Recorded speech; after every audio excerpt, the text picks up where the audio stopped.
So what is up first for us, Vito? On the docket, we have our VaiN Esports roadmap. Ooh, We could okay. definitely pull that up and All right. go Well, over before that. we do that, let's check out.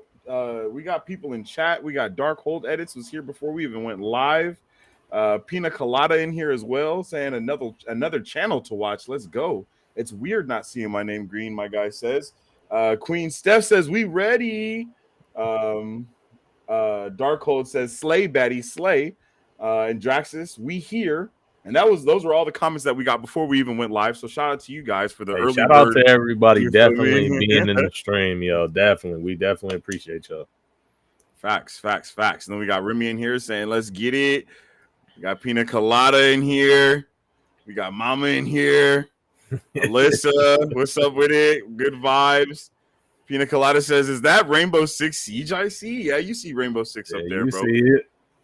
You see it. But yeah, like Vito says, we're gonna check out our VaiN Esports relaunch roadmap. So this is basically our roadmap that we're looking at right here for you guys.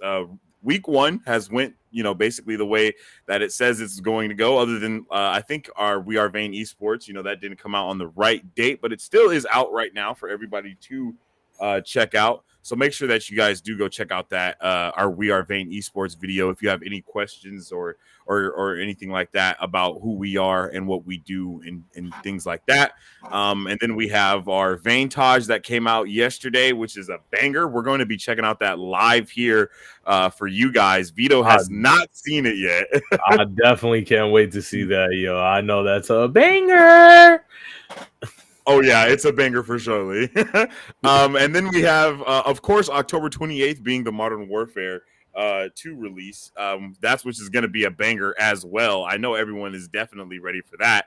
And then, of course, we have GamerVision, as you guys can see on this right-hand side, episode 1 premiering today. And GamerVision is going to be a regular, a weekly thing. So every Saturday at around 7 p.m., you guys will be able to tune in with us here on our VaiN Esports channel and be able to, get the latest news of gaming, as well as see our reactions to different team tages, maybe some clips from different people that we may have a submission or something like that for you guys to submit clips for us to check out. The possibilities are endless to what we're going to be doing here.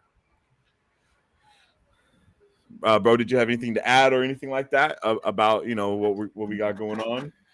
No, man, I'm really excited to be on this journey. And I really am appreciative of everything that we've accomplished and how far we have come so far. And I can't wait to just continue to keep going further and keep achieving things, and keep setting forth our goals and our dreams and hopefully inspire others to do the same as well. Oh yeah, I love it, man. I think I couldn't have said it better than myself, to be completely honest, man. That was beautiful. We definitely hope everybody is ready to enjoy the ride, enjoy the content, enjoy everything that we have for you guys, because it's about to be a dub for sure. Mm-hmm. So, with all of that being said, do you want to just check out our montage first, our VaiNtage, and kind of get it going? What are you thinking? What are you thinking? Where are we at with that? You think we should just get it out the way and just really watch that right now? Because I'm not gonna lie, I got a little bit of butterflies going on for that right now. Yeah, bro. Because Vito hasn't seen it, so if you guys have seen our VaiNtage, yeah, you guys will know it's pretty solid, my G. I'm not gonna lie, it's pretty solid, and I can't wait for Vito to see it and see how he is gonna react to it as well. But if you want to wait a little while, let some of those butterflies subside. We can definitely let some of those butterflies go away. I think we should just kind of wait a little bit. You know what I mean? Maybe let it build up towards the end. Maybe Yeah. Do you want to check out our We Are VaiN Esports video then first? You know what I mean? Get that, kind of. Yeah, we could definitely check that out. Yeah. Just so you guys know what's going on, who we are, what we're gonna be doing in the future, of like just what we got going. Here we go. Oh, let's rewind that.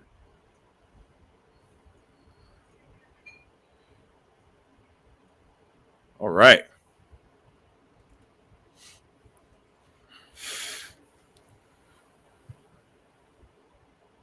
All right, let's get it. League of Vanity Let's get it. is now VaiN Esports. Can you hear I'm it? owner and CEO Yes. of VaiN Sensei, All right, as bet. well as the general manager and head of marketing. I'm responsible for all of the organization's daily activities, handling team contracts, overseeing players and coaches, also developing marketing campaigns to engage with fans and attract more sponsors. As VaiN Esports, our organization is focused on esports, gaming, and entertainment. We will continue to build a community that is centered on bringing players, streamers, and content creators of all kinds together. One way that we will be doing this is by having our weekly podcast on our YouTube channel. So make sure you guys go to our YouTube channel, VaiN Esports, and follow. All of the links are going to be somewhere for you guys to check out. Make sure you follow all of our social media accounts, all of ownerships, all of the managements, because it's us that are handling the social medias and looking for the players that are hungry and just ready to grind. What's up, you guys? I'm VaiN Devito, owner, CEO, esports director, and head of networking for VaiN Esports. I'll be managing things in the competitive scene, working closely with the teams, focusing on making connections, building relationships, and helping our members connect with others. We as an org will be doing multiple platform content creation, so all creators, streamers, competitive players, and casual gamers are welcome. Sensei and I, of course, will now be hosting a show every Saturday. Make sure y'all show up, G, because we gonna be covering all types of topics, yo. That show will be called GamerVision. We'll be covering topics related to content creation, our communities, streaming, new releases of games, and more. Think of it as our pop culture updates for the world of content creation. If you would like to join our community or the org, make sure to tag us in your posts and use the hashtags VSUP and hashtag StayVain. What's up, guys? I go by VaiN Dior. I'm currently the lead director of VaiN Esports. So basically what I do is I make sure everything runs nice and smoothly. I'm directly in charge of the community manager, the team lead, and the competitive director. I make sure they know what's going on, all that good stuff. I'm basically in the background pushing all the good buttons. If you're trying to get noticed, if you really want to get our attention here as like management and everything, make sure you are using those hashtags. Make sure you're putting hashtag StayVain, hashtag VaiN, and hashtag V's up, because that's what we're going to be looking for. So hopefully I see a little application in our drive and we hear from you soon. Hey, what's up, guys? Hope you're all doing good. I'm Electro and I'm the team lead at VaiN Esports. What that basically means is I'm going to be helping the VaiN team by recruiting new members such as yourself, as well as overseeing other members' activities within our team.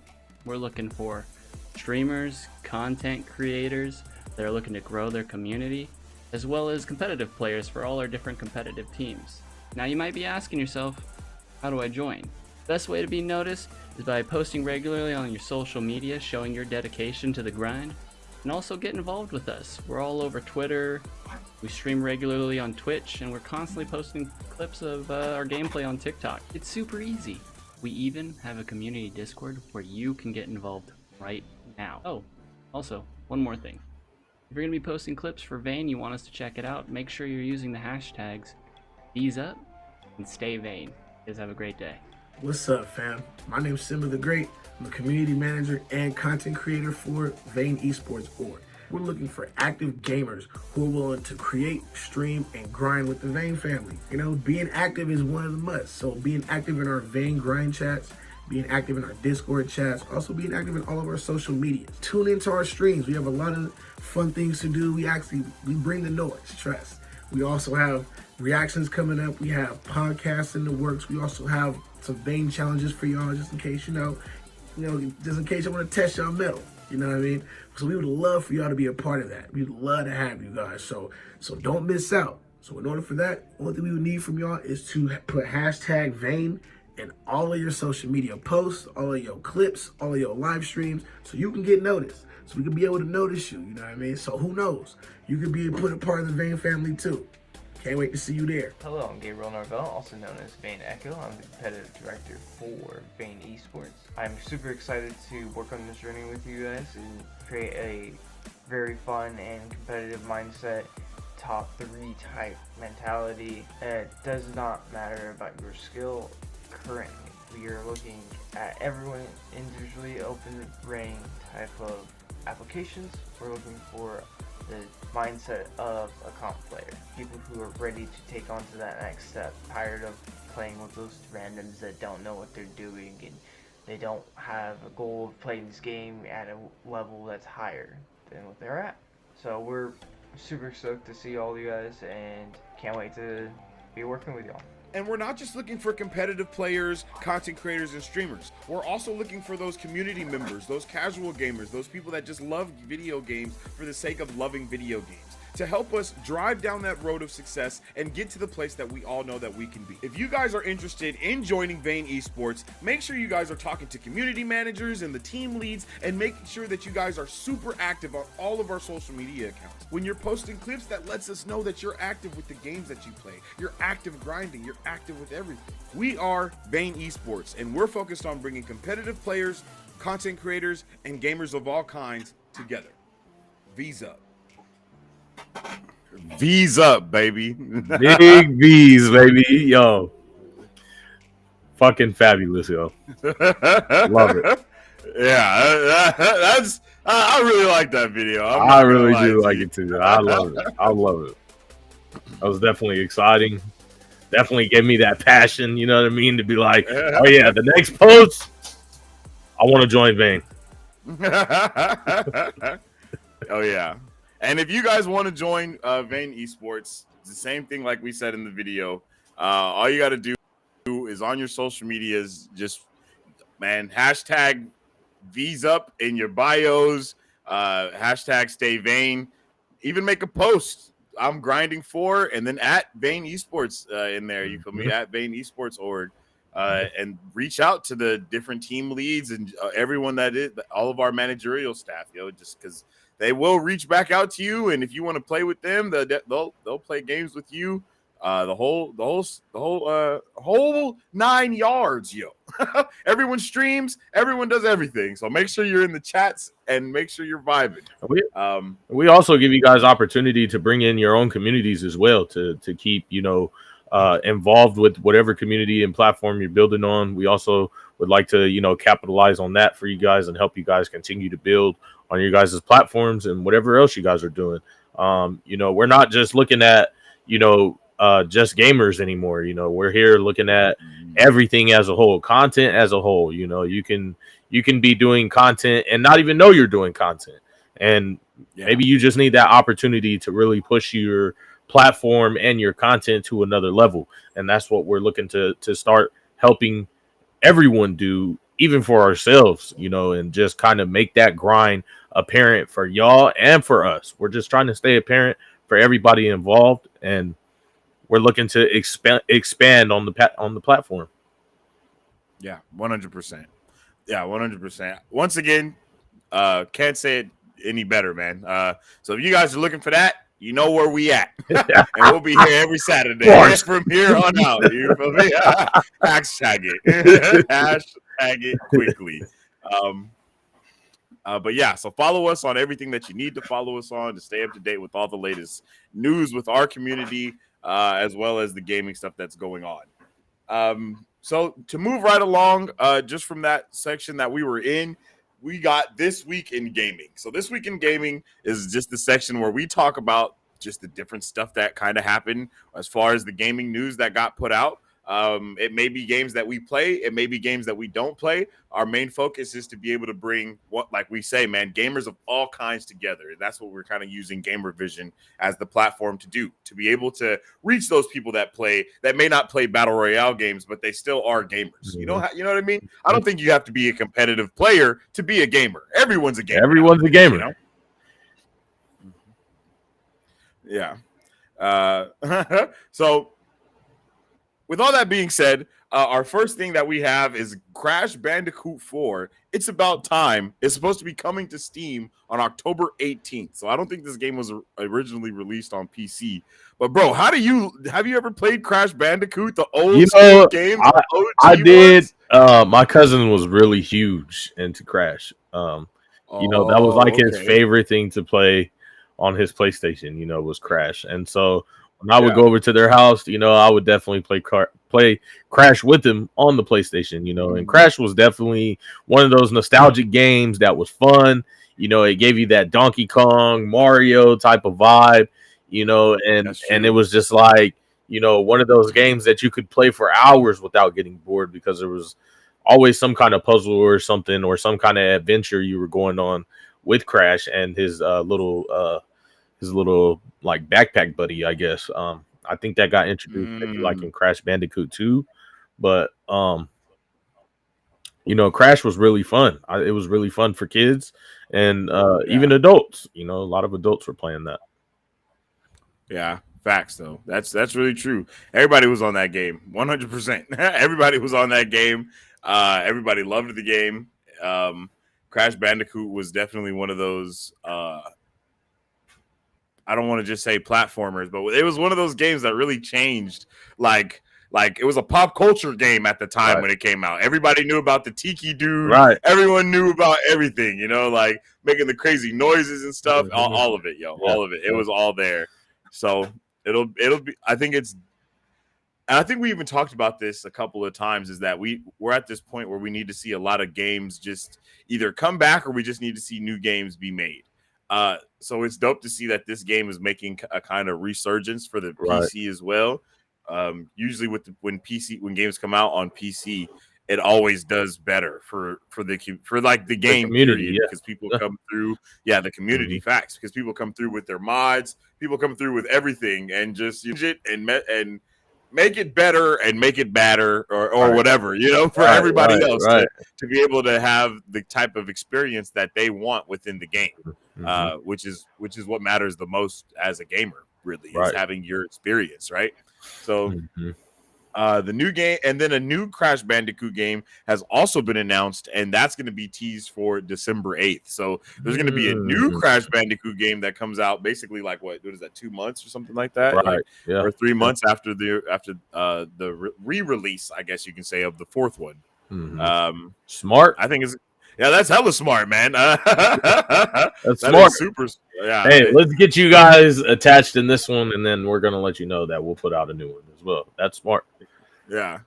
And then get everybody all back, get the vibes back up for Crash Bandicoot. Everybody is going to be all playing it because, man, like Renato, you know what I mean? He loves Crash Bandicoot, you know what I mean? Right. Yeah, I was going to say a lot of that older fan base, definitely is going to want to come back to, their teenage and, kind of like their childhood years, because the original Crash was released, I believe, on regular PlayStation, on the first PlayStation. I believe that was when the first Crash came out, around the Dreamcast, PlayStation days, and that was a lot of, like people Renato's age, that was their thing, you know what I mean? That was their game and their go-to consoles at the time. So bringing that back and just kind of trying to get everybody more involved, I think is huge, especially being that a lot of people have PC now. Yeah, that's true. PC has kind of taken over with everything, basically. Oh yeah. I remember I was a wee lad before I had a PC. But a wee lad out here in these streets. Let's see. Tired of playing with those randoms, LMAO. I was legit just complaining about that yesterday. Yeah, you were just complaining about having to play with randoms and the game not being up to par. Let's see. My guy said, "Am I going crazy or is the audio out of sync? Is the audio out of sync? Let us know if the audio is out of sync. Maybe I need to do a quick refresh or something. It might be good now. That probably was due to I had a lot of stuff running over here, but everything is closed now. So hopefully everything is good for you guys now. But definitely let us know if it is out of sync for you guys. Let me close. I'm just going to close a couple more things back here. Yeah, it's fine now. Okay, all right. Yeah, it's good now. Okay, for sure. Thank you guys. Thank you, Pina Colada, and thank you, Alyssa. We appreciate both of you guys very much so. All righty. So if you guys played Crash Bandicoot or anything like that, if you guys are hyped about it, let us know. Or maybe you were more of a Mario or a Spyro player, because I know all those type of games kind of came out around the same time, but they were Donkey all on Kong. their own systems. You know what I mean? Mhm. Like Nintendo had Mario, and then Sega had Sonic. The PlayStation had Crash Bandicoot, and then I think Xbox had Spyro. If I'm not mistaken, I think that's how it was. Mhm. And those games, man, like that introduced so many people to gaming. You know what I'm saying? Mhm. And there's I don't want to say there's an esport for all of those type of things, but there is a competitive scene for sure with those type of games, with the speed running, who can beat the game the fastest, who Right. getting all the Easter eggs and all that. Exactly. I think stuff like that is awesome, bro. Like I think stuff like that is awesome. Always giving somebody some type of opportunity. And that's why I was saying that it just leads back to being, entertaining. You can stay up, for a few hours before you're tired playing that game. You know what I mean? Of course, Yeah. it's like one of those things. You start running through levels, you're completing all the challenges, and then it's not until something hard really just comes up and you're like replaying the same scene over and over and over again. Yeah, and then you're like, okay, fuck it, I'm going to bed. And like, that's the nostalgia, the nostalgicness that it brings for everyone, from all ages, and that's one of those things where even for me, if I'm not on stream or I'm not doing anything in my day, I may just want to open up Crash and be like, you know what, let me check this out, and I know that Xbox was shooting for making a lot of platform games like that, and they did. And it was just kind of now like, okay, you're getting traction in that area, so let's start bringing back our old stuff. Yeah, I agree. I think all these games are,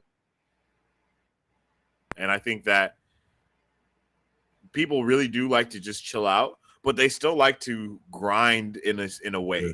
And I feel like that's what's really fun and amazing about those games is if you just want to play, you can, and just go through the levels or whatever and do that. Even for example, the new Super Mario Bros. Game or whatever that is on the Switch, you can, if you want to just do the regular things, you can.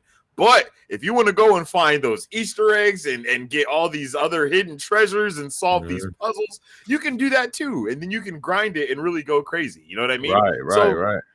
I think that's a W for sure. And Pina Colada says, I never played the Spyro games, but Skylanders was my childhood. See, I never played Skylanders like that. I don't even really remember, if I'm not mistaken, at all. That's the one that had the toys with the video game, and you could plug the game, like plug the toys the toys in on the the gamepad, and then it would like log. It would. That's how you got new characters, basically. Right. You bought the toys and then like scanned them in. I never played it.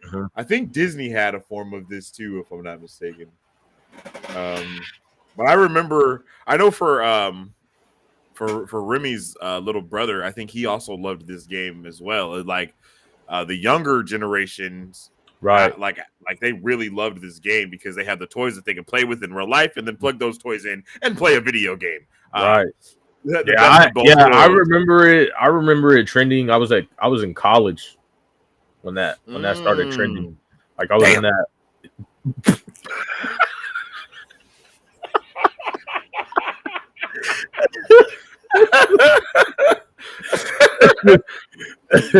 But yeah, I think I was coming out of my last year of community college when that was like really trending, really hard. Yeah, and then I think BO3 was coming out around that time. Yeah, I think I was on BO3 when that came out. Because I did grind BO3 for a little while, even though I hated it. You're hilarious. But I feel that. Yeah. It came out, I think, in 2011. Oh, damn. Did it? Yeah, it says the first release was Spyro's Adventure on October 13th, 2011. And then the most recent one was Ring of Heroes on December 12th of 2018. Okay, that was the one where in college in 2018. Oh, okay. So they've released but the other multiple one, ones yeah, of the other these. one, I was still in high school in 2011. Yeah, Yeah, I had no idea crazy. about that. Yeah, Yeah. but I mean, those games were. I know those games were a dub when they came out, Mhm. but you know, Mhm. when Yeah, I was growing up, unfortunately, my mama was not getting me them things. She was like, right. "What, boy? You got a whole PlayStation?" I'm like, "But it's not the same, Mom. Not It's the not the same. same. I want to play the Skylander game, and then I gotta Right. buy you a toy for the game. Nah, we ain't doing that." I was like, "Ah, God damn it, Darn it! Darn it, Mom! dang Yeah, it." That's when you get smacked. Like, did you just say "dang"? You know yeah, what I'm saying? yeah. We know what you meant to say. You meant to say, Exactly. "Damn it." Right. Yeah. Exactly. But I can't wait to wait. Hold on. Do I have? Let's see. Okay, so I have an article right here about the Crash Bandicoot game, but I don't think it really tells us too much of anything.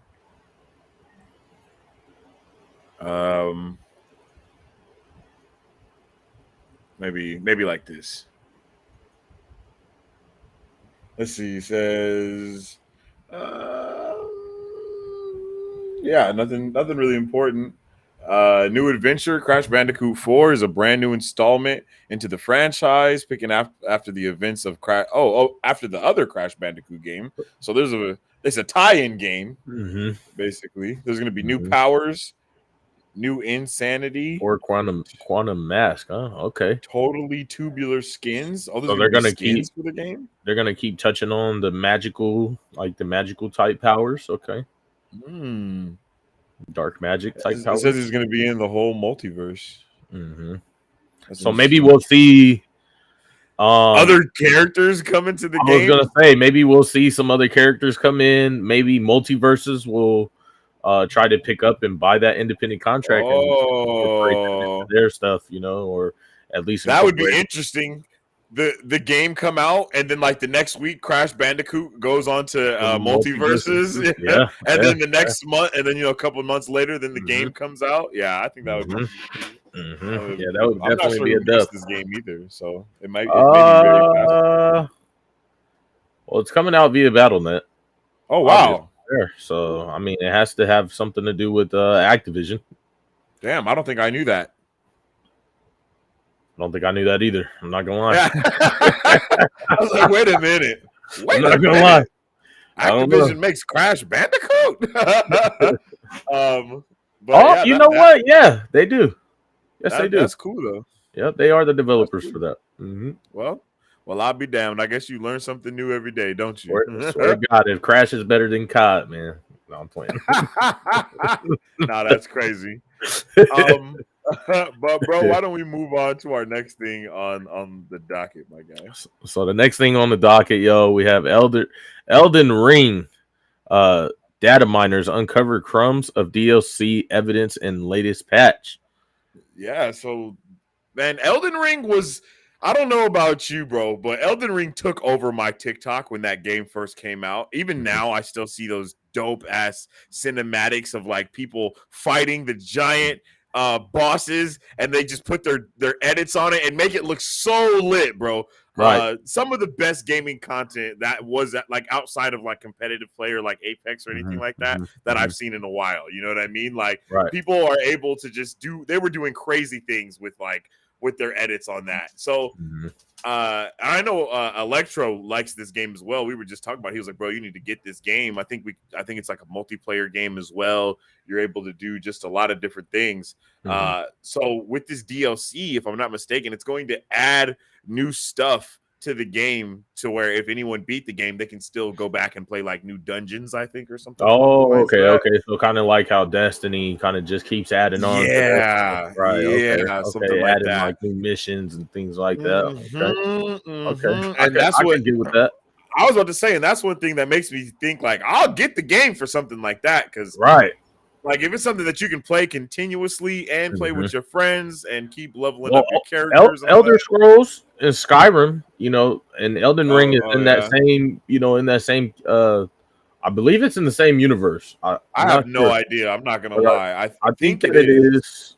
I think that it is, and all those games constantly for years on end, kept pushing out DLCs, even when they were on Xbox, or Yeah. PlayStation. It was constantly, every month or so, it was like, DLC time. Oh, here's a new mission. Here's a new, thing to do.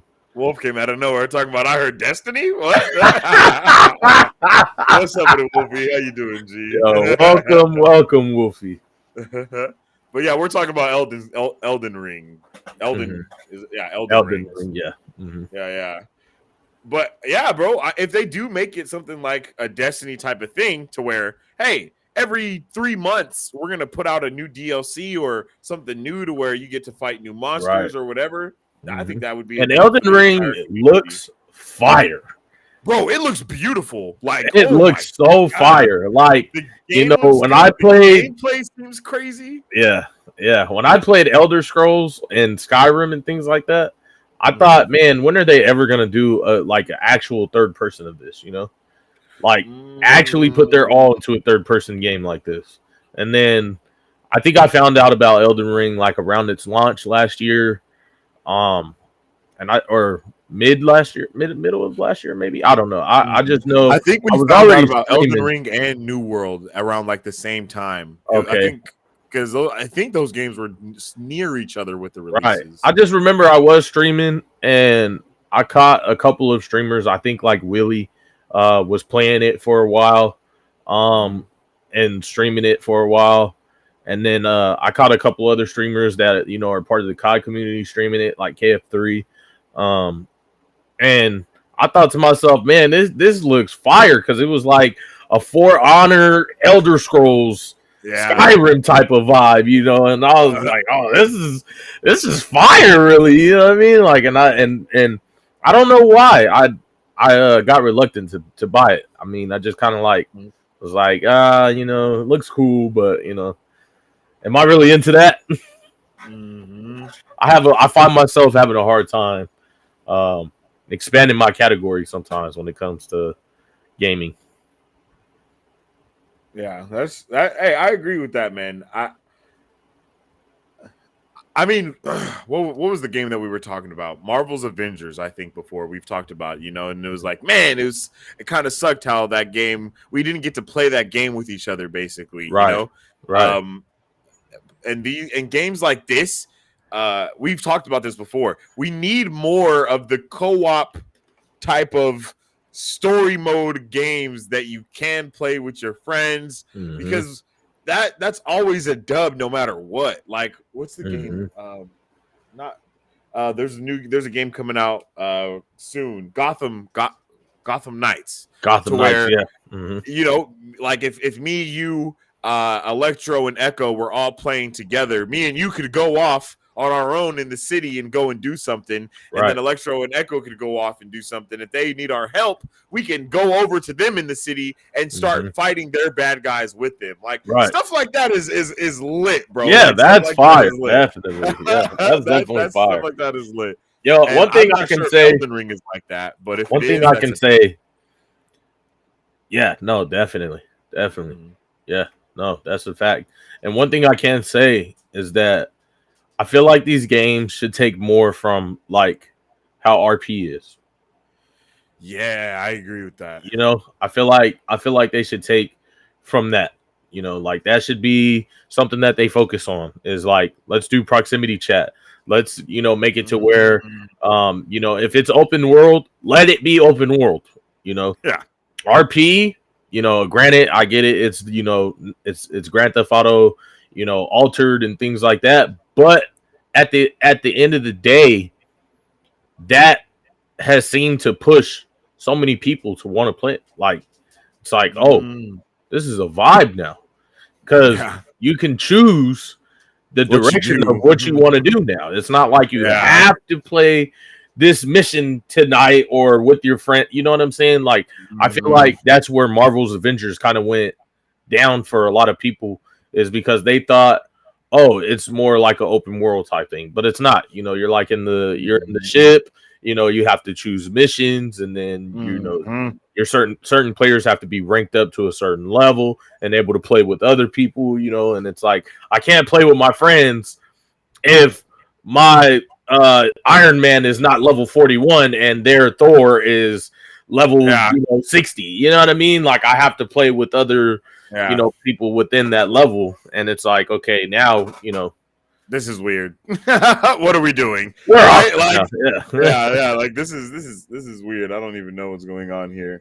But I agree with that, bro. I super agree with that. If you could just do whatever you want. I mean, like games like DayZ, you know, that's why they're so there you go. amazing. Games like Ark as well. You know what I mean? Ark, DayZ, even Rust, and all those games. And like, we did all that as well. Yeah, exactly. There's a grind to them, but outside of the grind, you can just have fun with your friends, yo. Like you can just run away from dinosaurs for 3 hours and not even realize it. Just go build houses and get them torn down. Literally, bro. Like that's why games like Minecraft are so big, no matter what, because you can just chill and you can just vibe. And there needs to be games that are more focused on that type of vibe. You know what I mean? Like everyone, all these big companies are already trying to make the metaverse, and it's like, bro, it already exists on 5M, my guy. You just haven't you just have not tapped into it. Exactly. And that just I think correlates back with, you know, like I was saying, they really need to look into that and take from that, because that is the way that people want to play games, even with VR chat and just everything. That's the way that people want to play games. They want to be able to immersify themselves into the game and live their life how the game, you know, I guess kind of requires them to be. So it's kind of like a picking and choosing. Like, okay, you want to be in live a medieval type of life with dragons and spirits and, you know, magic and, you know, all these things. And then there's, you know, the GTA. I want to be the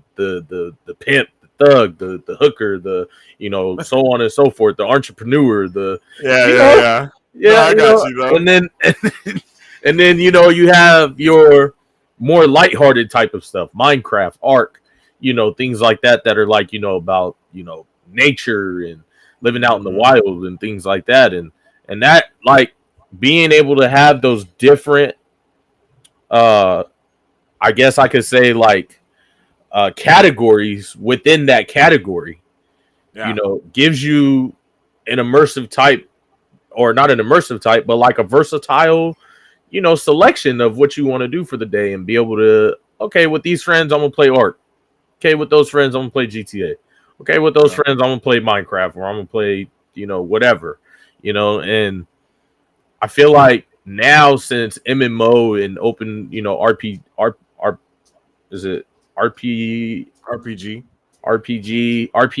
or something like that? No, MMORPGs. Yeah, MMORPG. Yeah, that is MMORPG. So, you know, I feel like, you know, allowing us to it's kind of like COD, you know, just like listen to the community. You know, listen to the community completely. Like, take it into the soul heart of the community, like Kingdom Hearts. They're successful because they constantly listen to the community. You know, it's how you make a great game. You remember DC Universe Online? That was Fire. peak when, like, playing that game, bro. Like being able to make your own hero and then fly around the different cities or run around the city, whatever, and then beat up bad guys with your friends. It was fun, you know. Of course, the graphics weren't the best and all that type of stuff, of course, but at the end of the day, it was still a complete vibe. Right. So more games like that, all 2022, like all 2023 and beyond. You feel me? Right. Yeah, just give us a vibe. You know what I mean? Give us something we can vibe with, definitely, because a lot of things that we do now, we don't get to have that vibe anymore. A lot of people don't get to get on COD and just pub stomp. You know what I mean? That's a major thing. A lot of people don't get to get on Apex and pub stomp anymore either. You know, like, there's a lot of different things. Skill-based matchmaking has ruined a lot of Ruined. Exactly. Ruined. But a lot of those games have definitely ruined the vibe of just being able to get on and play. Mm-hmm. You know, and just, oh yeah, I want to go, be the best, pub stopper against some bots or against some players that are not very good. Because what am I getting playing against people that are just as good as me, and now we're sweating it out in the pub lobby. Now we're just fighting to see who's the best pub player, and that you might as well just take that to ranked. Mm-hmm. Facts. No, that's all facts, man. But moving on to our next thing that we have to talk about, Valve, which is the company, the corporation that has made games like or has released games like Counter-Strike, Half-Life, Left 4 Dead, Gary's Mod, Portal, just all those games, Elder Scrolls 3, I believe. All those different games like that. They have recently registered a new trademark called Neon Prime, and no one really knows what that is just yet. So Neon Prime, we don't know what it's about. All we know is that they filed for it, and it says the registration is intended to cover categories of computer game software, electronic game software, video game software, computer game programs downloadable via the internet. So I don't know if I don't know if Neon Prime is like a new video game that might be coming out or something. I don't know. To me, it sounds like a platform of kind of how Steam is. Oh, okay. It's like a broken off section of like the community part of Steam, because Steam has all of that, the workshops, the community, they have everything for you to I guess stay in the circle or in the rotation of what is going on with certain games. It's kind of like not letting certain things die that shouldn't have to, and that may, the Neon Prime thing, that also may be leading into something that they could start doing with Amazon, because the Amazon gaming company did just recently sell out and close down all of their servers and everything. I think it was called not Google Stadia, but I think Google Stadia as well has now filed to, close out their stuff as well. But I know that the Amazon gaming part, like their actual little console thing that they had, is now no longer going to be a thing anymore. Oh, damn. So that could be something that they're targeting as being Valve, because they are developers for multiple games and things like that. But I think it's going to be more of like a community based type thing. Based on that would be a dub. I think that would sound like a dub for sure. Maybe we might get a new gaming streaming platform out of it. That would be cool. I think a lot of people are, some people are thinking it's a Valve streaming service. Some people are thinking it's a new Half-Life video game, like the name for a Half-Life game, like Half-Life 3 Neon Prime. Someone says a Game Pass on Steam. So a Steam Game Pass. That actually sounds like a dub. I'm here for that, yo. Yeah. I'm definitely here for that as well. It does say that it's downloadable, so it has to be either a game or an app. Right. So, whichever one it is, I think it's going to be a dub. Man, if Valve comes through with a new streaming platform, bro, that would be crazy. Hey, because is Valve behind Steam, or am I tripping? Valve is behind Steam, yes. Yeah.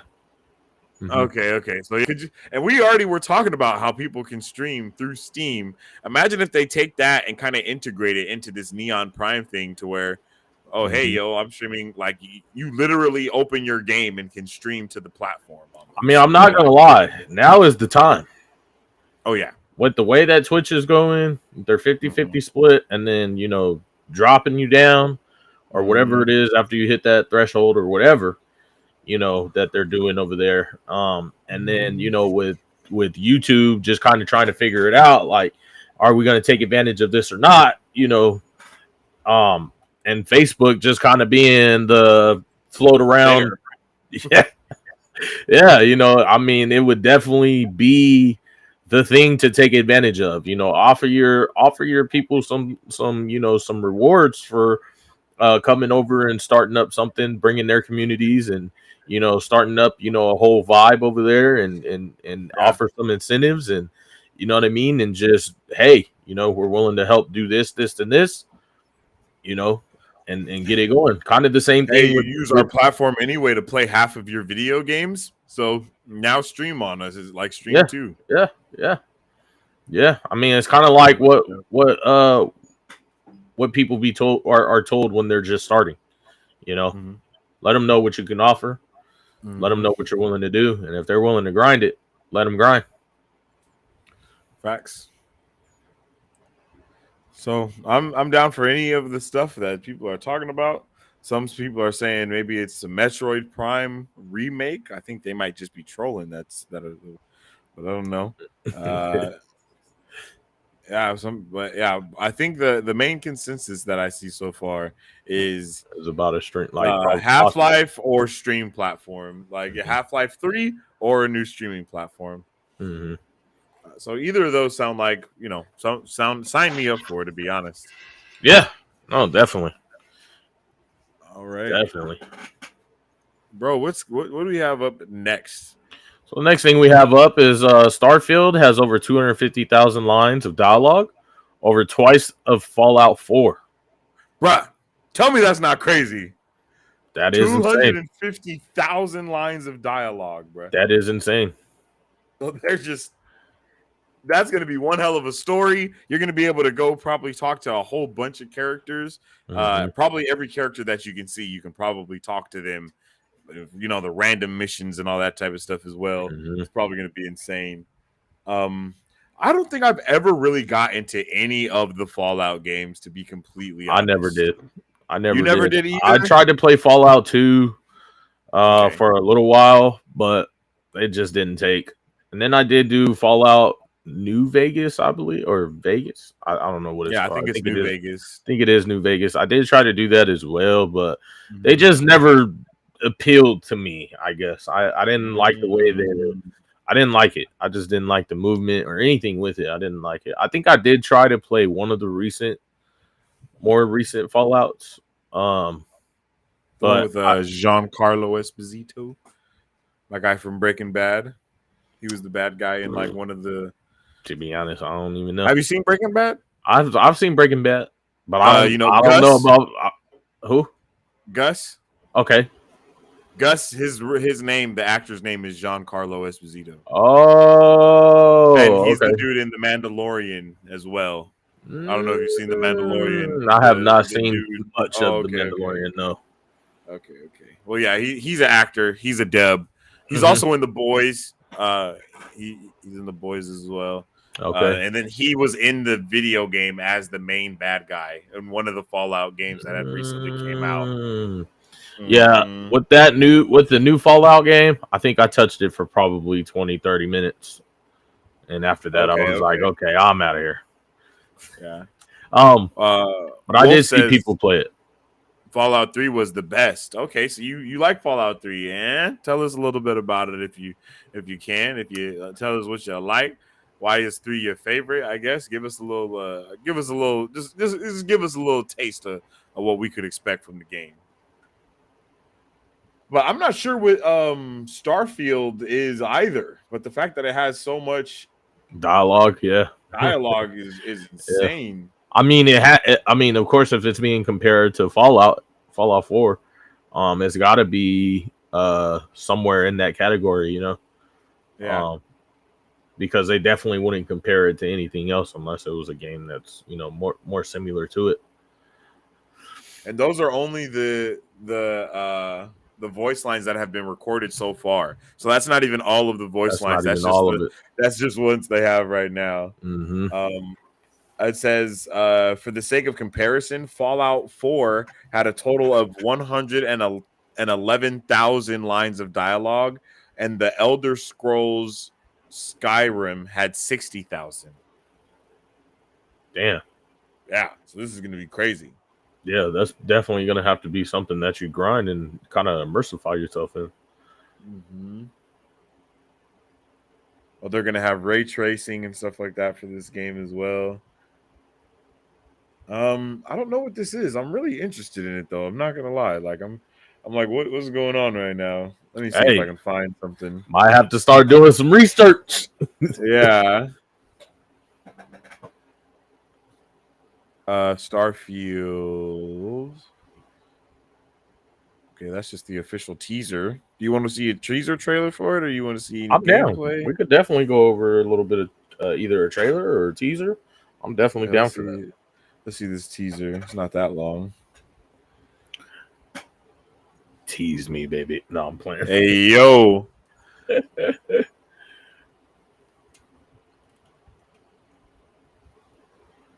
All right, let's see what this is about. Oh, it's a. I don't see anything yet. You still got the crash article up. Oh, is that what you see? Is the crash article? Yeah. Oh, okay. Let me just.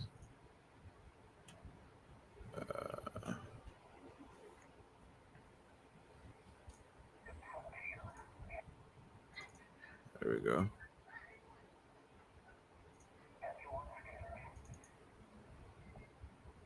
Oh, okay. I'm on the wrong. That's what it is. I'm on the wrong thing. Here we go. Gents and ladies.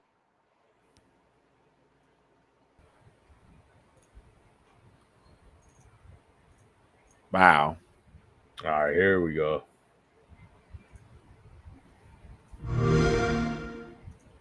Okay. Yo, what's up with that Electro? Electricity!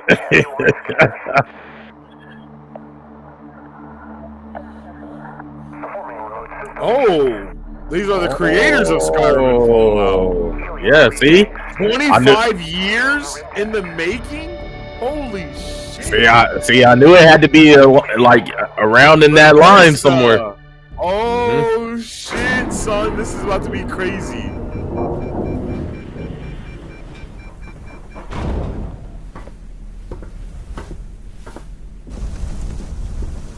It looks really good already.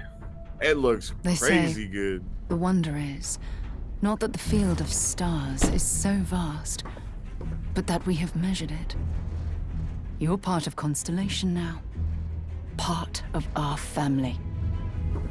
This looks kind of fire. I'm not gonna lie. For real. Everything. Oh, damn.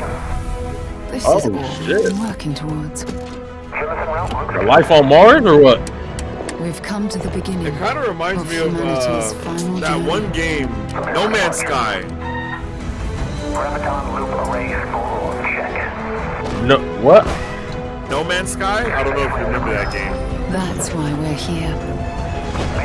You can travel from like planet to planet. To discover Holy what's out shit, there. this is beautiful. Yeah, this looks fire.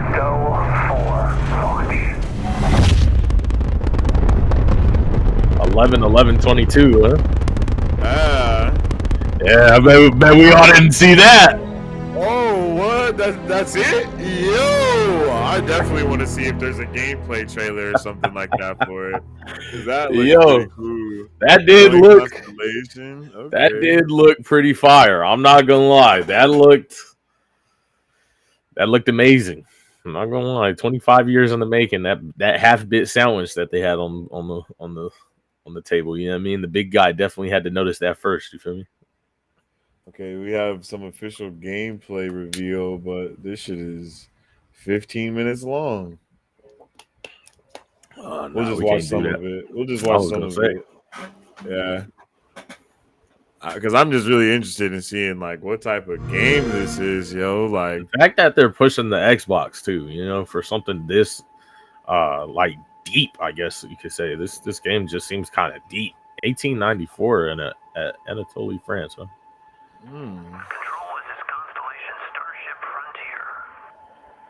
Maybe this is like the beginning of the game. I was gonna say maybe this is like maybe they're trying to tell us about the people they've been sending to Mars. Oh, Bethesda, they go crazy. Electro says, yeah, this game is gonna be lit.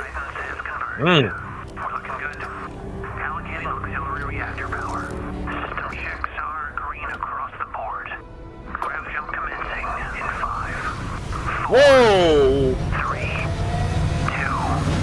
1. I'm not gonna lie to you, G. That looked crazy. That looked insane, yo. That intro was definitely fire. It's hard to express how excited all of us at Bethesda are to be here with you today. We're so grateful. My guy came in with we know you've waited a long time. The drip and Rooskies, huh? You see him? The leather jacket matching. You see him? He drip dropped in sauce. Where you get to be who you want and go where you want. But this time, you'll be exploring space. So let's jump right into the story in the game as you arrive on the mysterious moon of Crete. Freaking wild. Yeah, that's insane. I'm not gonna lie. So this kind of seems like it's taken a little bit from how Star Wars was. The Force Unleashed. I think it was part 2. Oh, okay. 2330, yeah. So we're talking 1,000 years from now.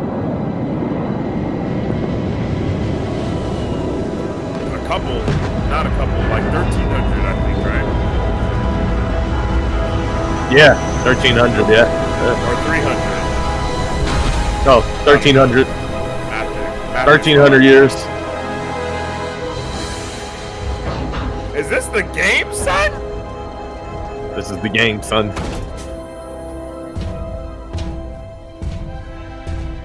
Oh shit! Are you a robot the whole time, or is it a person inside the robot? Now there's someone. The robot is in front of you. The abandoned research. Oh, it's first person. Yeah, yes. Oh, holy crap! Bro, I got Jarvis in my ears, bro. What? This is crazy. Yo, this is insane. Oh, you can go first person and third person? Oh, shit. Oh, why you got a hammer? He said he keep that thing on him. Facts. Okay, so it's a shooter as well.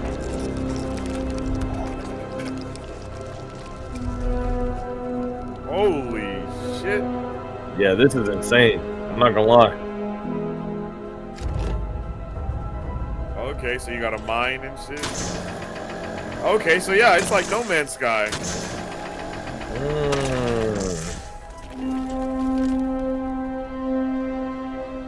Oh my goodness, bro. Yeah, this is insane right here. Crazy. Oh yeah, and you get experience points too. Okay. So there's a whole level up system. The pirates of the Crimson Fleet. I'm gonna skip forward a little bit. Oh! Alright, just come in and pick up the double barrel, you know what I mean? Okay, so loot. Okay. Oh! Little puzzles.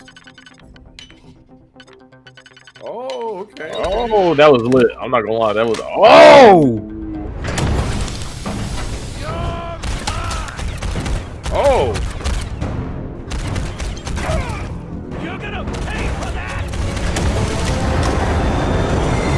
What the hell is happening?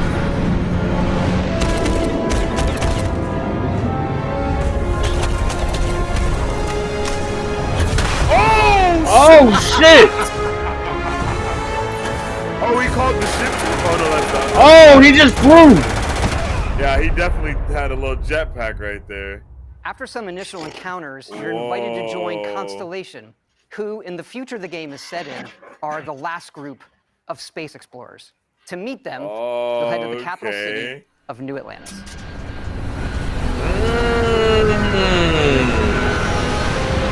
So low key some Destiny shit, but not really.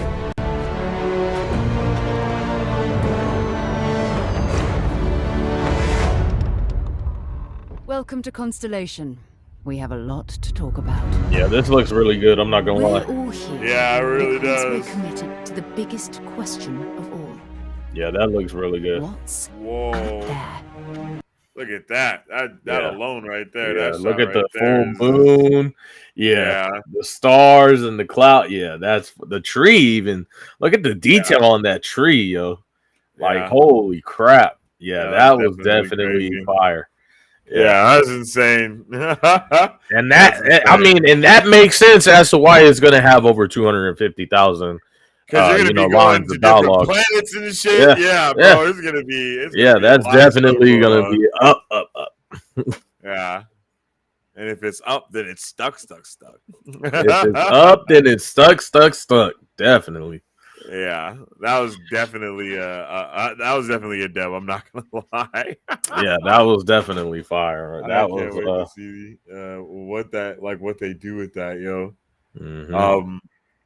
But yo, something else that's crazy fire that we got up next on the list, my G. This is something that I know you're gonna lose your mind about, low key. I think this is something that a lot of people is gonna lose their mind about. Hold on, let's see.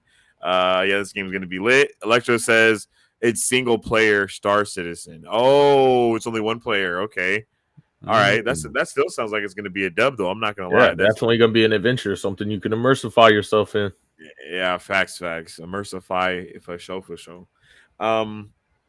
So the next thing on the docket, yo, is a indie video game creator. Basically, he's made a FPS body cam style game.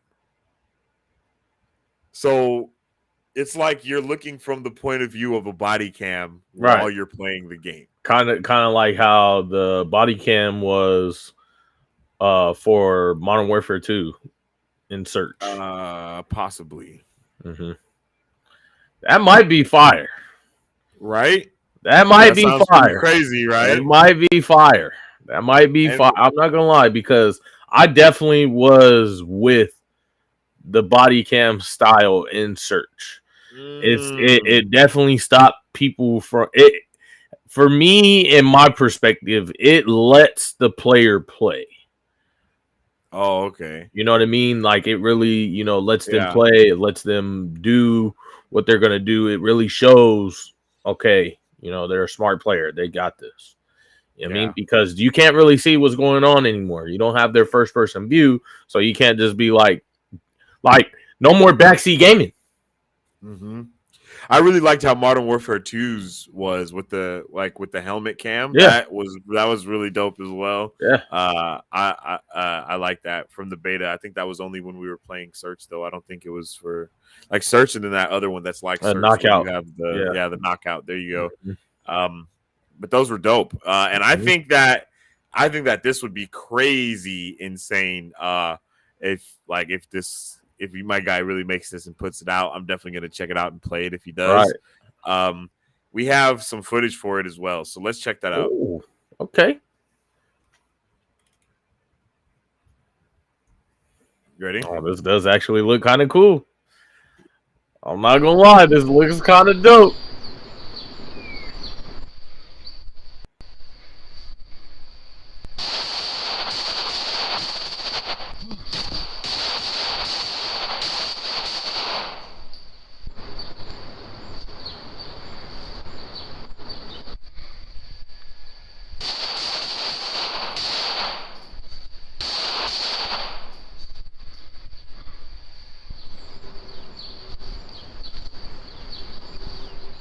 And this is a game.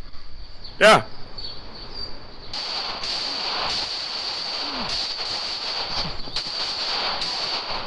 Holy crap.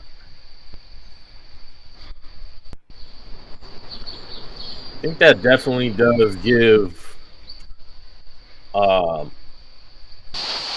little more of a real feel to FPS. Yeah.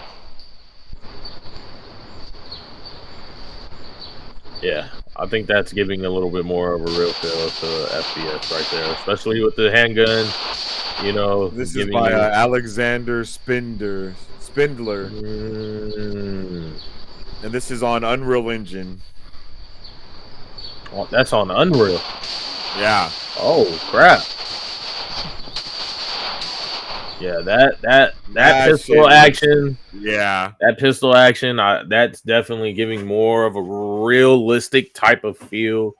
You know, to the scene of FPS. I feel like, because if you've ever went out shooting anywhere, you know, the range, or, you know, on private property or whatever, you know, in COD it looks like you're like this. You know, you're not really doing that in real life. You got like your arms extended, you know, the iron sight is way out here, you know, kind of thing. And I feel like that's what that FPS is giving, that type of feel. You know, like that's the type of feel that you're getting. You're not getting like that COD. You know, this is more like a Tarkov type of pace, you know, with the more immersified, you know, feeling towards reality, you know. Facts. And one thing that I really liked is like he just showed right there, like when you're aiming down, you can still look around, like, you know what I mean?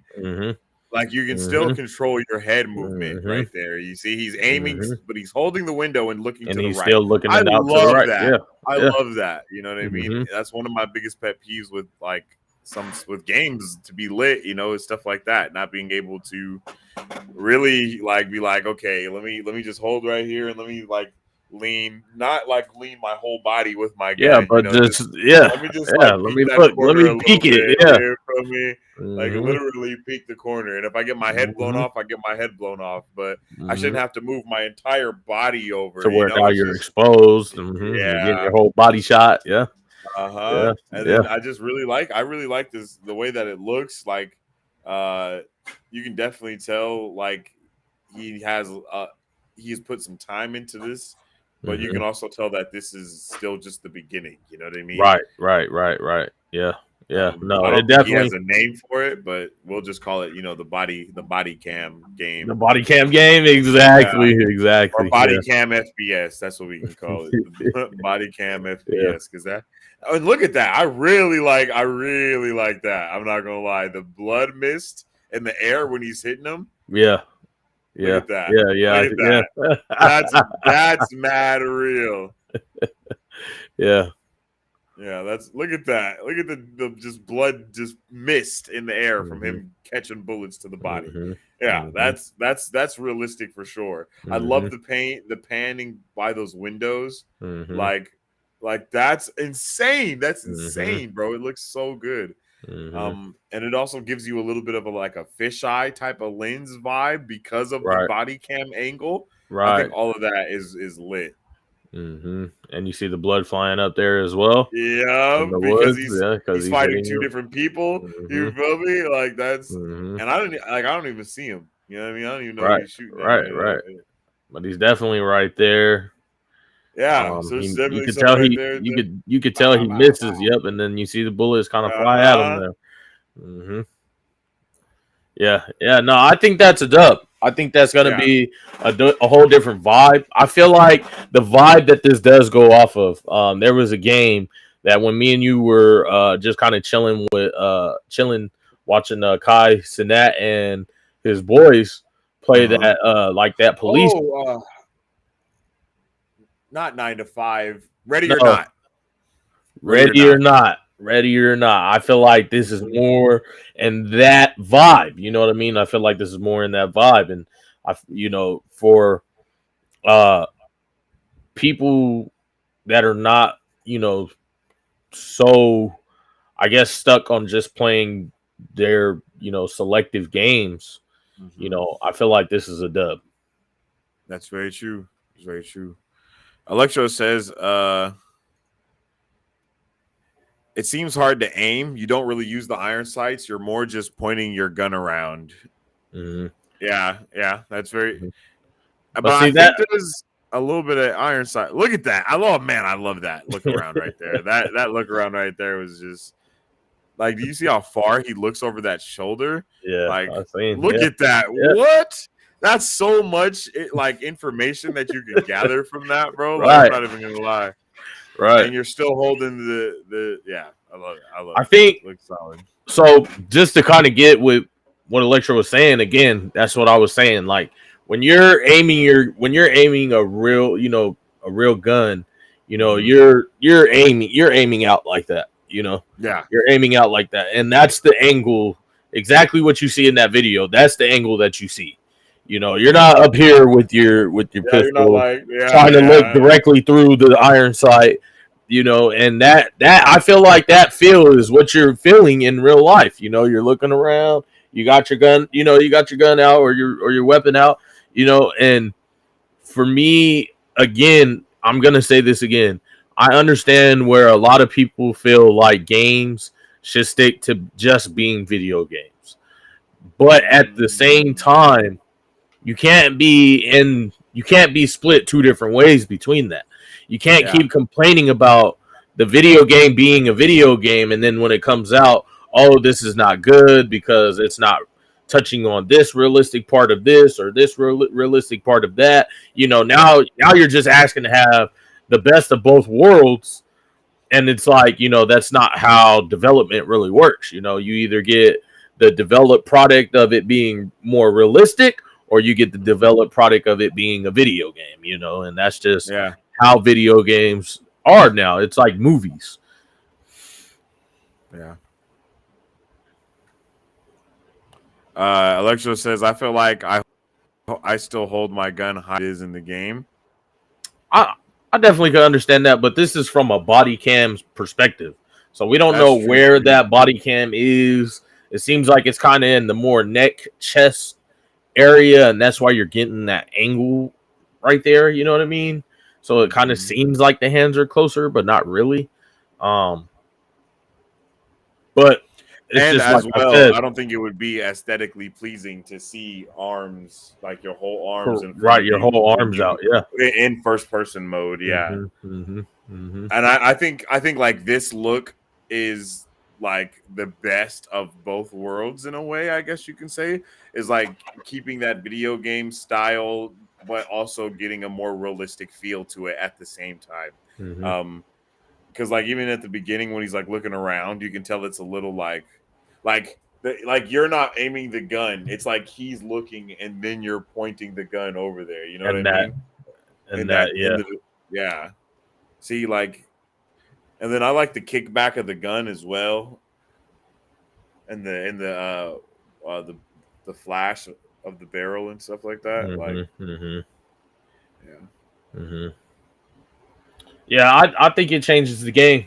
I do. I think it changes the game. Must be strapped to his 10-gallon hat. But yeah, I think it definitely changes the game. That's going to be a whole nother community formed in that. Oh, yeah. Especially because this is a dude that made this solo. Like, it's not even a whole dev team or anything. Right. And this is just a maybe, it's still a maybe. It's not in any kind of product form at all. For real. I think a lot of people also said this would be dope in a Dead by Daylight type of game, like a Blair Witch Project type of game or something. Being able to get that body cam and being like running around and being like terrified and a scary game. Yeah, I think that would be freaking insane, yo. It would be insane.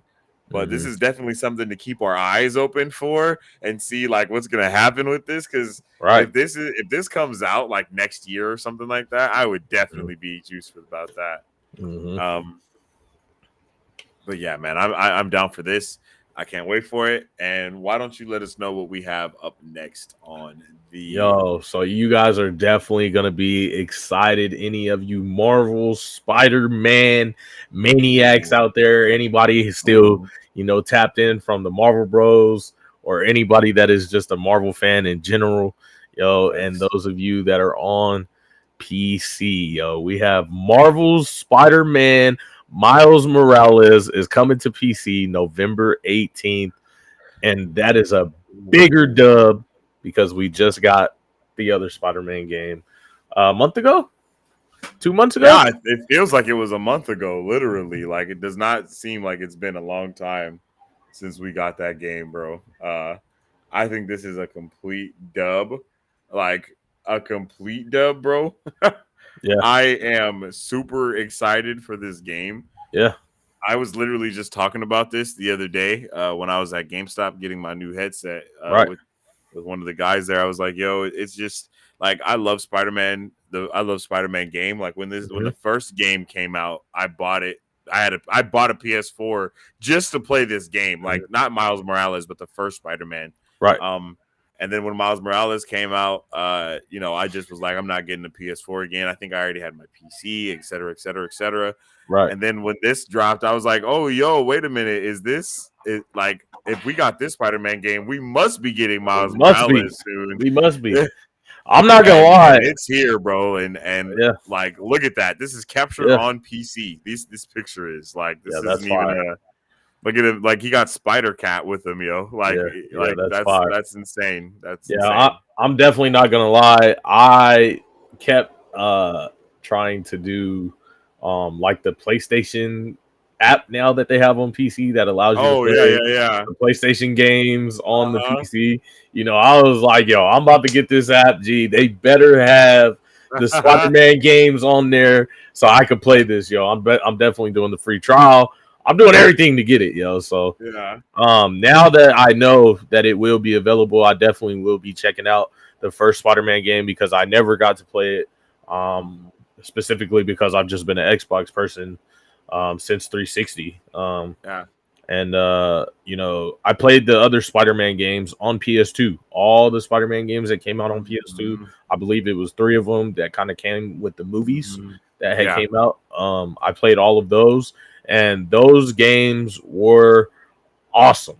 I mean, those games were awesome. I loved them. You know, the vibe to them and everything, swinging around the city, fighting the criminals. And I can't wait to get that feeling again on PC with graphics. Freaking amazing and beautiful. And then you get the mods as well that just allow you to do different stuff. You can freaking swing through the city as a Teenage Mutant Ninja Turtle. Like they have crazy mods and stuff right now. I'm super pumped for this. And then Miles Morales as well. He has just a lot more things that he can do other that Spider-Man can't do, you know?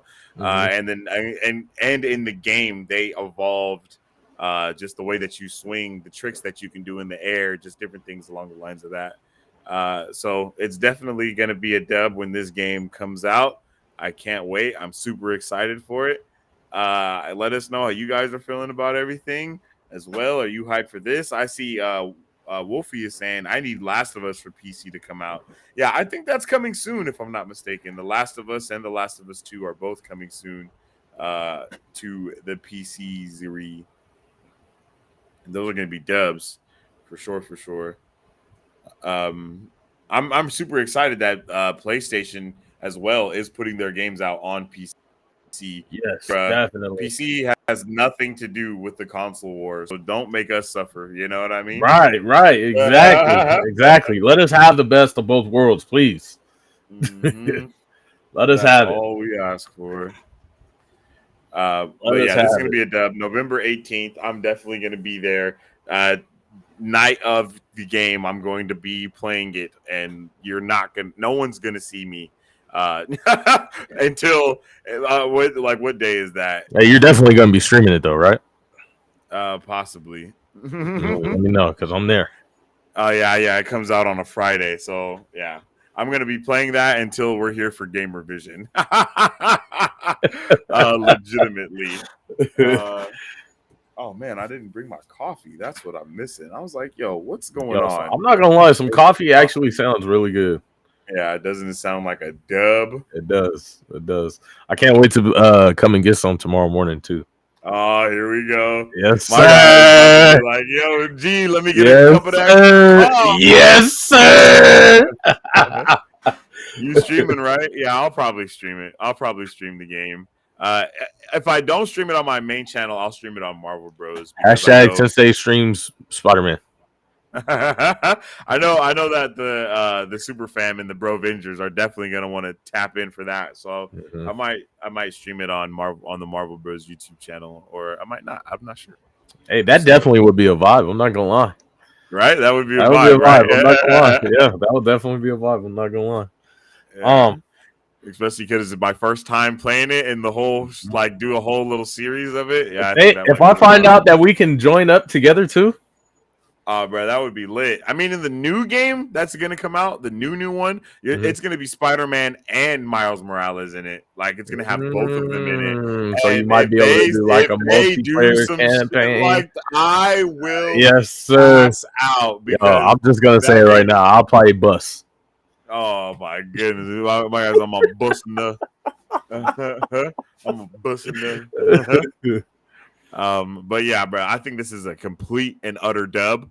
Probably in my opinion, one of the biggest dubs in gaming, like that we've heard about, is just the Sony games coming to PC. Period. I think that's one of the biggest dubs that has happened. Next to Activision being bought by Microsoft, I think those are like I think those are kind of the two biggest dubs in gaming right now, along with GTA 6 leaks and all that stuff as well. But I think more so the things that we just talked about. So yeah, this is a dub. I can't wait for it. I'm super hyped and excited. Can you give me just a second? Yeah, you're good. Just a second.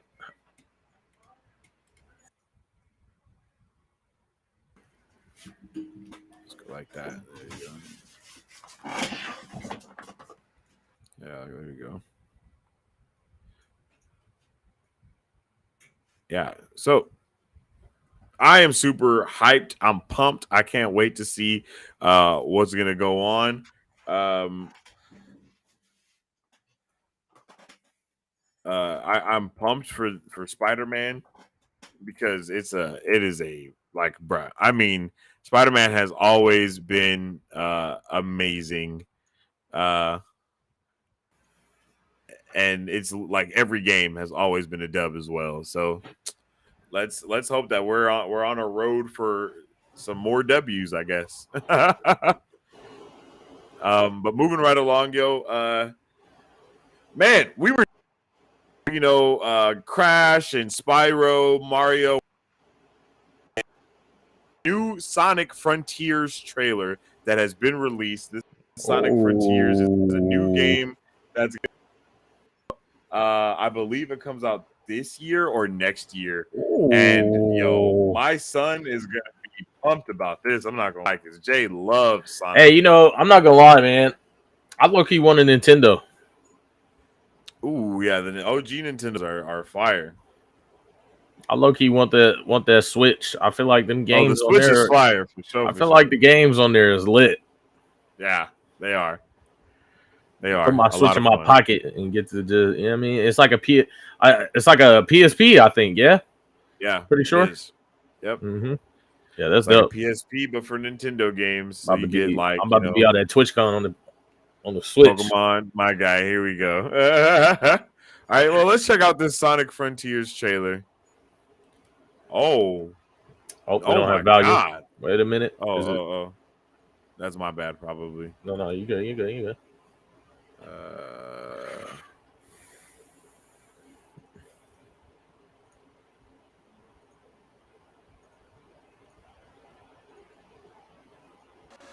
There we go. Oh, bro, that's a dub right there. Yeah, that was fire. Sonic Frontiers introduces a new take on the action, adventure, and platforming genres by combining blistering speed with blazing combat. Whoa. For the first time, Skill Sonic tree. has a skill tree full of exciting and powerful new abilities to learn. To unlock new skills, you'll need to collect enough skill pieces from fallen enemies and breakable items around the islands. Yo, Sonic it looks also has a crazy standard far. moveset, including a homing attack, drop dash, and stomp at the beginning of the game. While these moves are effective against normal enemies, you'll need to level up and unlock new skills if you want to take on bigger and stronger heroes awaiting you on the Starfall Islands. A normal enemy on Kronos Island is nothing compared to those on later islands. So make sure you're collecting the red seeds of power and blue seeds of defense to boost your stats and give yourself a fighting chance. Okay. What? That's insane. Yo, that's As the lit. game progresses and Sonic levels up, so do your enemies. Oh, Completing shit. combos is a good way to get the Oh, upper what hand the during hell? battle, especially when paired with a new skill called Phantom Rush. Sonic's combo meter will fill up after attacking enemies consecutively. Once the combo meter is maxed out, Phantom Rush is activated, and your attack power will be boosted until the meter reaches 0. To deal massive amounts of damage in a short burst, use Sonic Boom, a long-range, high-speed kick that unleashes shockwaves at the enemy. Another option to dish out that's major fire. hurt on your enemies is Wild Rush, a Oh. flashy, zigzagging attack that sends you crashing into your targets with great force. It's a fast and stylish What way to in the hit your Dragon enemies Ball hard while avoiding Tenkaichi? incoming fire. Bro, what? You see it? Crazy. Silu. Certain enemies in Sonic Frontiers have a shield or barrier protecting them. Break their shield with Silu Whoa. and then deal as much damage as you can before it goes back up. If your opponent happens to land a hit on you, just use the Siloop ability on the ground to collect more rings and get back in the fight. During combat, This is wild. you'll need to study your opponents and determine the best strategy to take them Oh on. my God. Encounters with Guardians will require more than just using your homing attack. Oh yeah, this is gonna be insane. Many of them prompt you to engage with their unique combat mechanics first before reaching their weak spot. Once you have an opening, you can dish out all the skills you've unlocked from the skill tree. Wow. Experimenting with new abilities and discovering each enemy's weakness will help you defeat them with ease. Bro, this is gonna be crazy. Use your enemies' Parry? moves against them by utilizing parry. Oh! A visual Yo. cue lets you know when an enemy is Oh, about that to man attack. teleported If behind, you react bro. What the quickly hell? enough, you Oh! can parry it and follow it up with a counter-attack of your own. Using all these skills and more gives you tons of options to become the most formidable force in the frontier. Master your approach to battle. Yeah, bro, this game and is about teach to be your enemies insane. not to mess with Sonic the Hedgehog. Yeah, that's about to be lit. I'm not gonna lie. That is insane. That's gonna be lit. That's gonna be lit.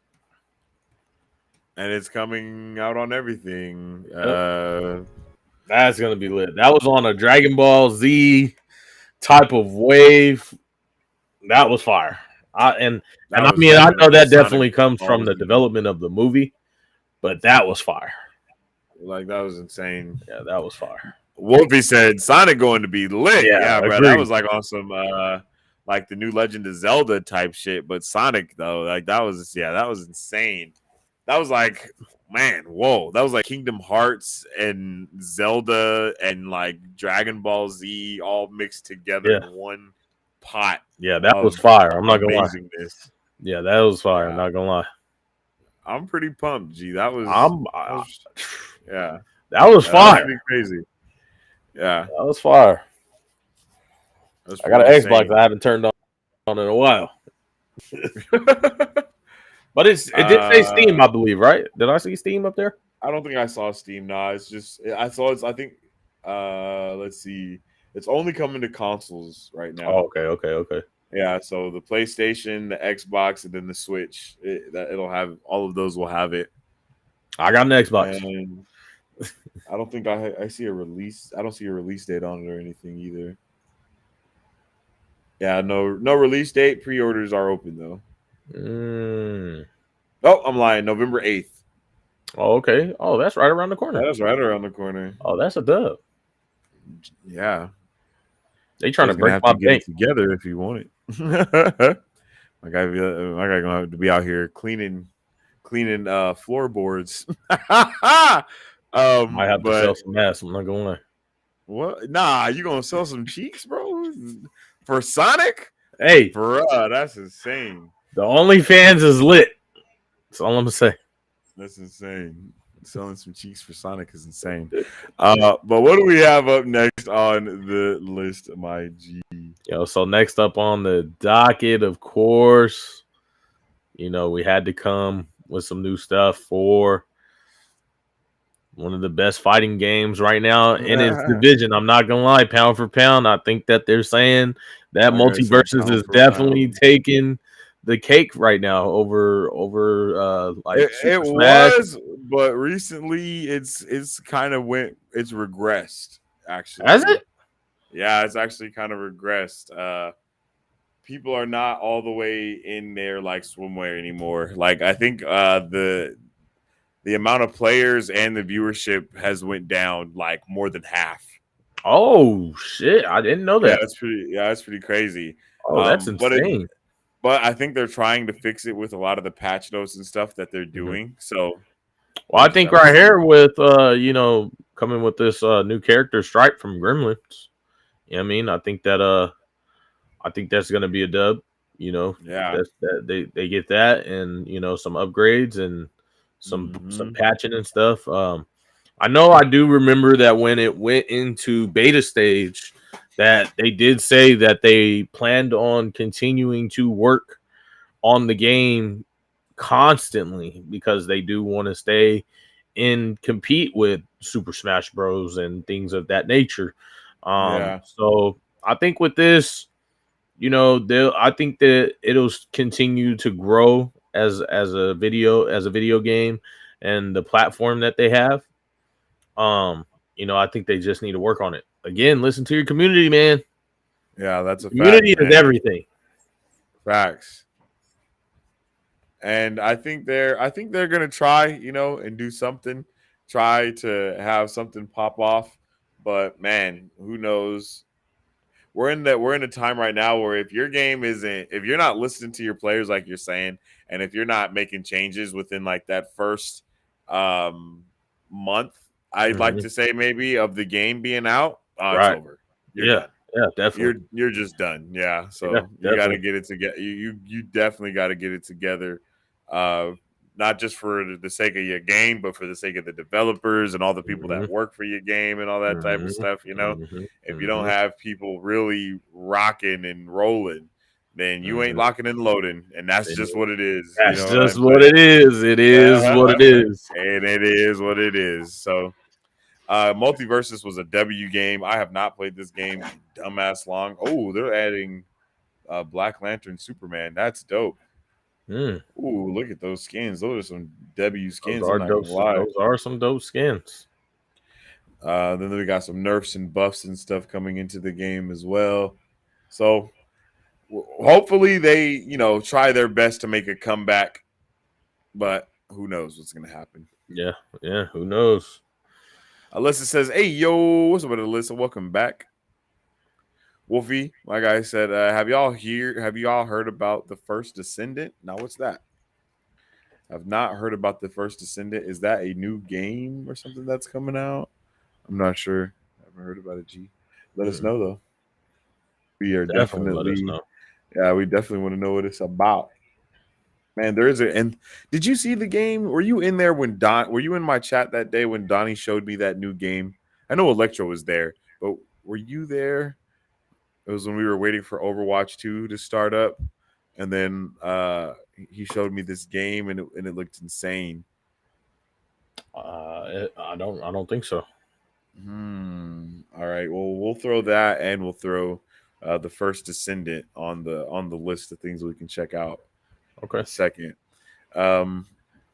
But what else? What else do? Wait, no, it's on me. Okay, so the next thing that we have is uh we have a trailer for Bayonetta 3, and I have no idea what this is. Um, have you heard of Bayonetta before? Yes. Bayonetta 2, I believe. Might have been the first Bayonetta. Those two games, Bayonetta 1 and 2. Bayonetta 1 and 2 were really popular on PlayStation 2 and PlayStation 3. Um, Oh. I think they did do some type of reboot for it, like a subsidiary story to Bayonetta 2 on PlayStation Mm. 4. Okay. So again, I believe Bayonetta is a PlayStation exclusive. Um Oh. so for Bayonetta 3, it's like about a girl, kind of going through her adventures And from what I can remember, I believe she had like it's kind of like a Devil May Cry type of feel. You know, she's got like her guns, you know, and she's going on these adventures. But I can't really remember what it is about, what was happening. But I do remember just like that small portion, like what the feel is of the game. Yeah. I don't believe that I played it really at all. I can't remember. Okay. It kind of, from what you're saying, it's kind of giving me damn, what's that? Okay. There's a game, and there's in the girl, she can hear voices in her head, and it's like Hell's Blade, yeah, Sana's Sahuna or yeah. Sonya's Hellblade or something like something that. like that. There's Yeah, I remember that. That's called something Heavenly Sword, and the Heavenly Sword one is kind of what I'm thinking of with what you're telling me. It's giving me those type of vibes. I don't know if you've heard of Heavenly Sword before. Yeah, I can't think of what exactly it's called right now. But let's check out this trailer for Bayonetta 3 and see just exactly what is in store for us, I guess. Yeah, we'll see, man. Blind reacts, baby. I love it. Oh, here we go. Over here. All right. And then here we go. Peggy 16. Let me know if you can hear it. I cannot. Is there volume yet? Yeah, they just said something. Hold on. I don't know why it keeps. I couldn't see it or hear it. I don't know why it keeps doing that. There we go. Peggy 16. Oh, okay. Oh, this is a Nintendo Switch game? It is a Nintendo game. Okay.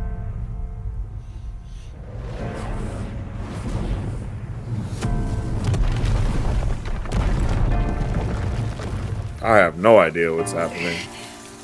Oh. No! Stay back! You have a job to do, soldier.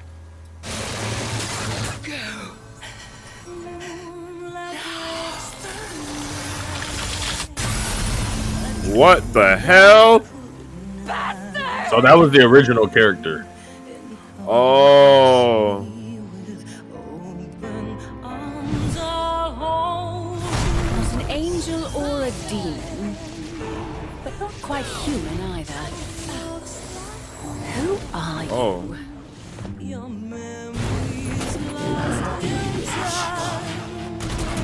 Oh! Yeah, Heal gun. Yep.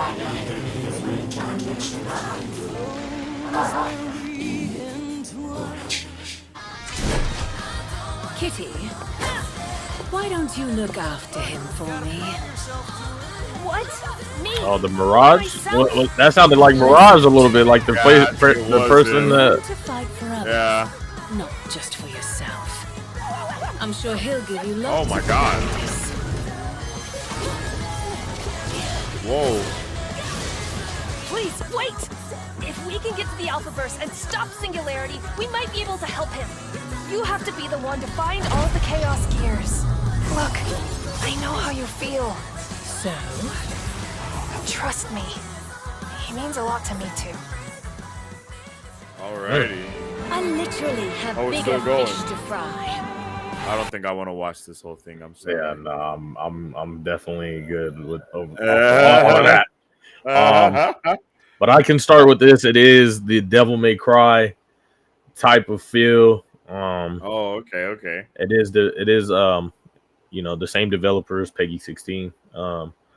But this is definitely a downgrade from what Devil May Cry has accomplished. I'm not gonna lie. And this is only a Nintendo game, though, and it's so that only is a something that Nintendo you gotta game. look at. Yeah, I get that. You know, it's a Nintendo game, but that is a absolute downgrade from what DMC has accomplished as being developed, and Capcom and everybody did for that game. And Peggy 16, I guess this is their solo, their solo development, but it's a huge downgrade. I mean, people in the comments of this video are like, "This is amazing. This is going to be awesome." Yeah, I mean, for it being Nintendo, yes, but being where they've come from as developers, to me, it's like, man, come on, we could have probably developed that a little better. Not gonna lie, but the interior parts of the system look like a dub. Some of the gameplay did look like a dub. I'm not gonna lie. Some of the cutscenes and things like that. But that's the thing. That's just it. Is that we're far past games and cutscenes. We're far past that. We're more now of the cutscenes is you playing the game. Even God of War has come a huge way from doing that. So it's kind of like, yes, dub because it's a Nintendo game, but fail because it's like definitely it's what it is. Yeah, you could have definitely did better. Yeah, I feel that all the way. Yeah, I don't have too much really input on this one. Definitely just seems like a game that they made just to make in a way. I don't know. It kind of seems like a re-sleeve of a lot of stuff that we've already seen done before. Even a re-sleeve of itself. But like a lot of people that know this game seem like they're super hyped for it. So I'm happy for them, like the people that know this game and get another one. I'm like, that's what's up. But I'm not here for this one at all. Yeah, and that's the thing, expanding into varieties of communities that understand these different types of games. That's just it. We, there's some things that we know about, some things that we don't. That's what we're here for. You know what I mean? We're here to give our opinions and bring everybody together as well. That way we can learn about it ourselves and be able to actually give opinions. Yeah. And my opinion on this is I ain't here for it. For me, it's just not the strat for me, at least. Yeah, for me, like I said, I'm not here for it either, only because it definitely is a rip off of Devil May Cry. It's like the exact replica of Devil May Cry, and it's like, okay, like it's pretty much the same thing. Fighting demons, guns, sword fight, collecting orbs, getting new powers. It's literally just the same game. It's the same game, different characters. Yeah. And that's how a lot of these games end up being too, is just like the same thing but different. And if I want to play the same thing, I'll play I'll play Final Fantasy shit before I'll play any of this other, you know what I mean? Like because in the end, that's what really blew up is the Final Fantasies and the Kingdom Hearts. Like those are, I mean, Devil May Cry definitely did as well, but I don't know if it was as big as, like Final Fantasy, you know what I mean? Like every time Final Fantasy comes out, it takes over. Like, when Devil May Cry did their reboot,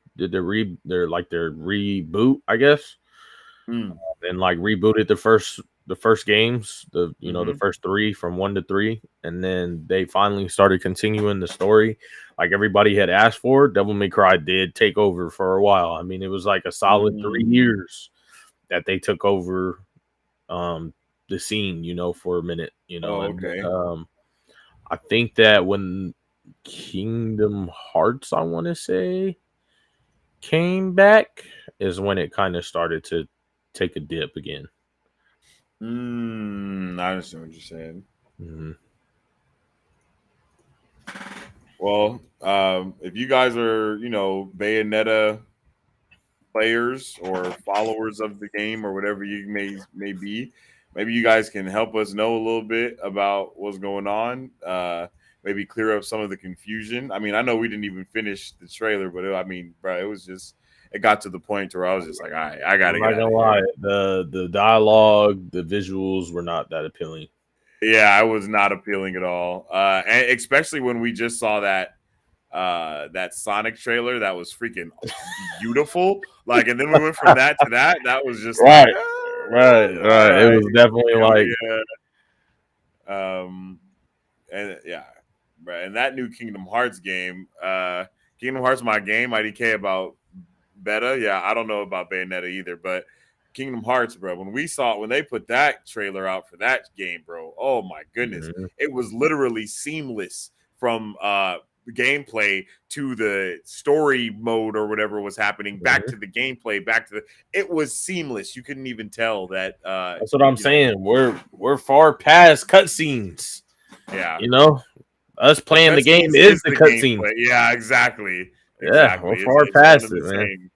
Yeah, you get like 30 seconds. Not even. I don't think. I think now cutscenes are like 20 to 30 seconds, low key, and then there's some kind of interaction after that. You know, like some sort. And you know what I think really caused that culture change is Sons of Rome. Rise, Son of Rome. Yeah. Because that game was like that the whole way through. Yeah. No, that's facts though. I wish they would revamp that and reboot that. That would be a vibe. That would be a vibe. Yeah, I remember people were going crazy for that game for sure. That game was fire. Like Assassin's Creed needs to step their shit up and maybe like go in that direction. You know what I mean? Like, yeah, they already did something similar to it. It's like, hey, you know, we're still Assassin's Creed, but we're taking this approach now. You know, because the last few approaches that they took with Valhalla and Origins was I didn't like it. I'm not gonna lie. You weren't rocking with it? It was I didn't like it. I played like the first 2 or 3 parts of Valhalla, didn't like it. Tried to play Origins, didn't like it, and I just didn't feel like it was AC at all.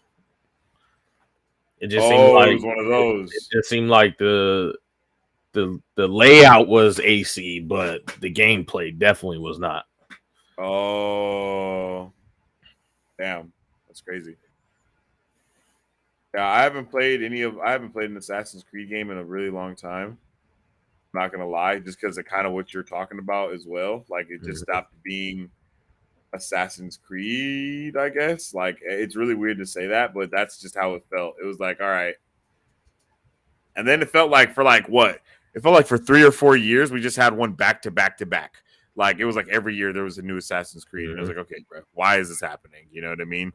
It was just too much. So hopefully we do get to see some type of change come to even games like that, those type of story mode games. Because, I mean, bro, the first couple of Assassin's Creeds it was insane. It was revolutionary. Everything was good up until Unity. Yeah. After Unity, I can't even really say after Unity, because the one that was based in like actual London, that was actually kind of good.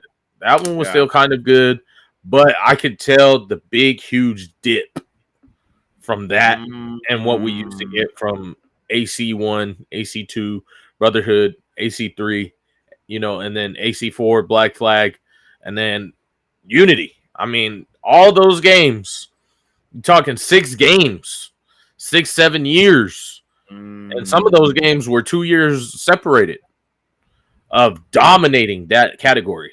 You know what I mean? I mean, absolutely obliterated it. And those games were, I mean, the combat was fire. You know, every time you did some kind of cool, like parry dodge type shit, it was like a cutscene pretty much of you, you know, doing some kind of assassination. And it didn't matter who you were assassinating. It didn't have to be a boss. It could be, you know, a regular foot soldier. And it could, you know what I mean? And now, like, you know, you only get to see cool things like that when you're fighting a big, you know, fighting or actually assassinating somebody of importance in the new ones. And it's like, yo, like, I don't want these basic ass moves.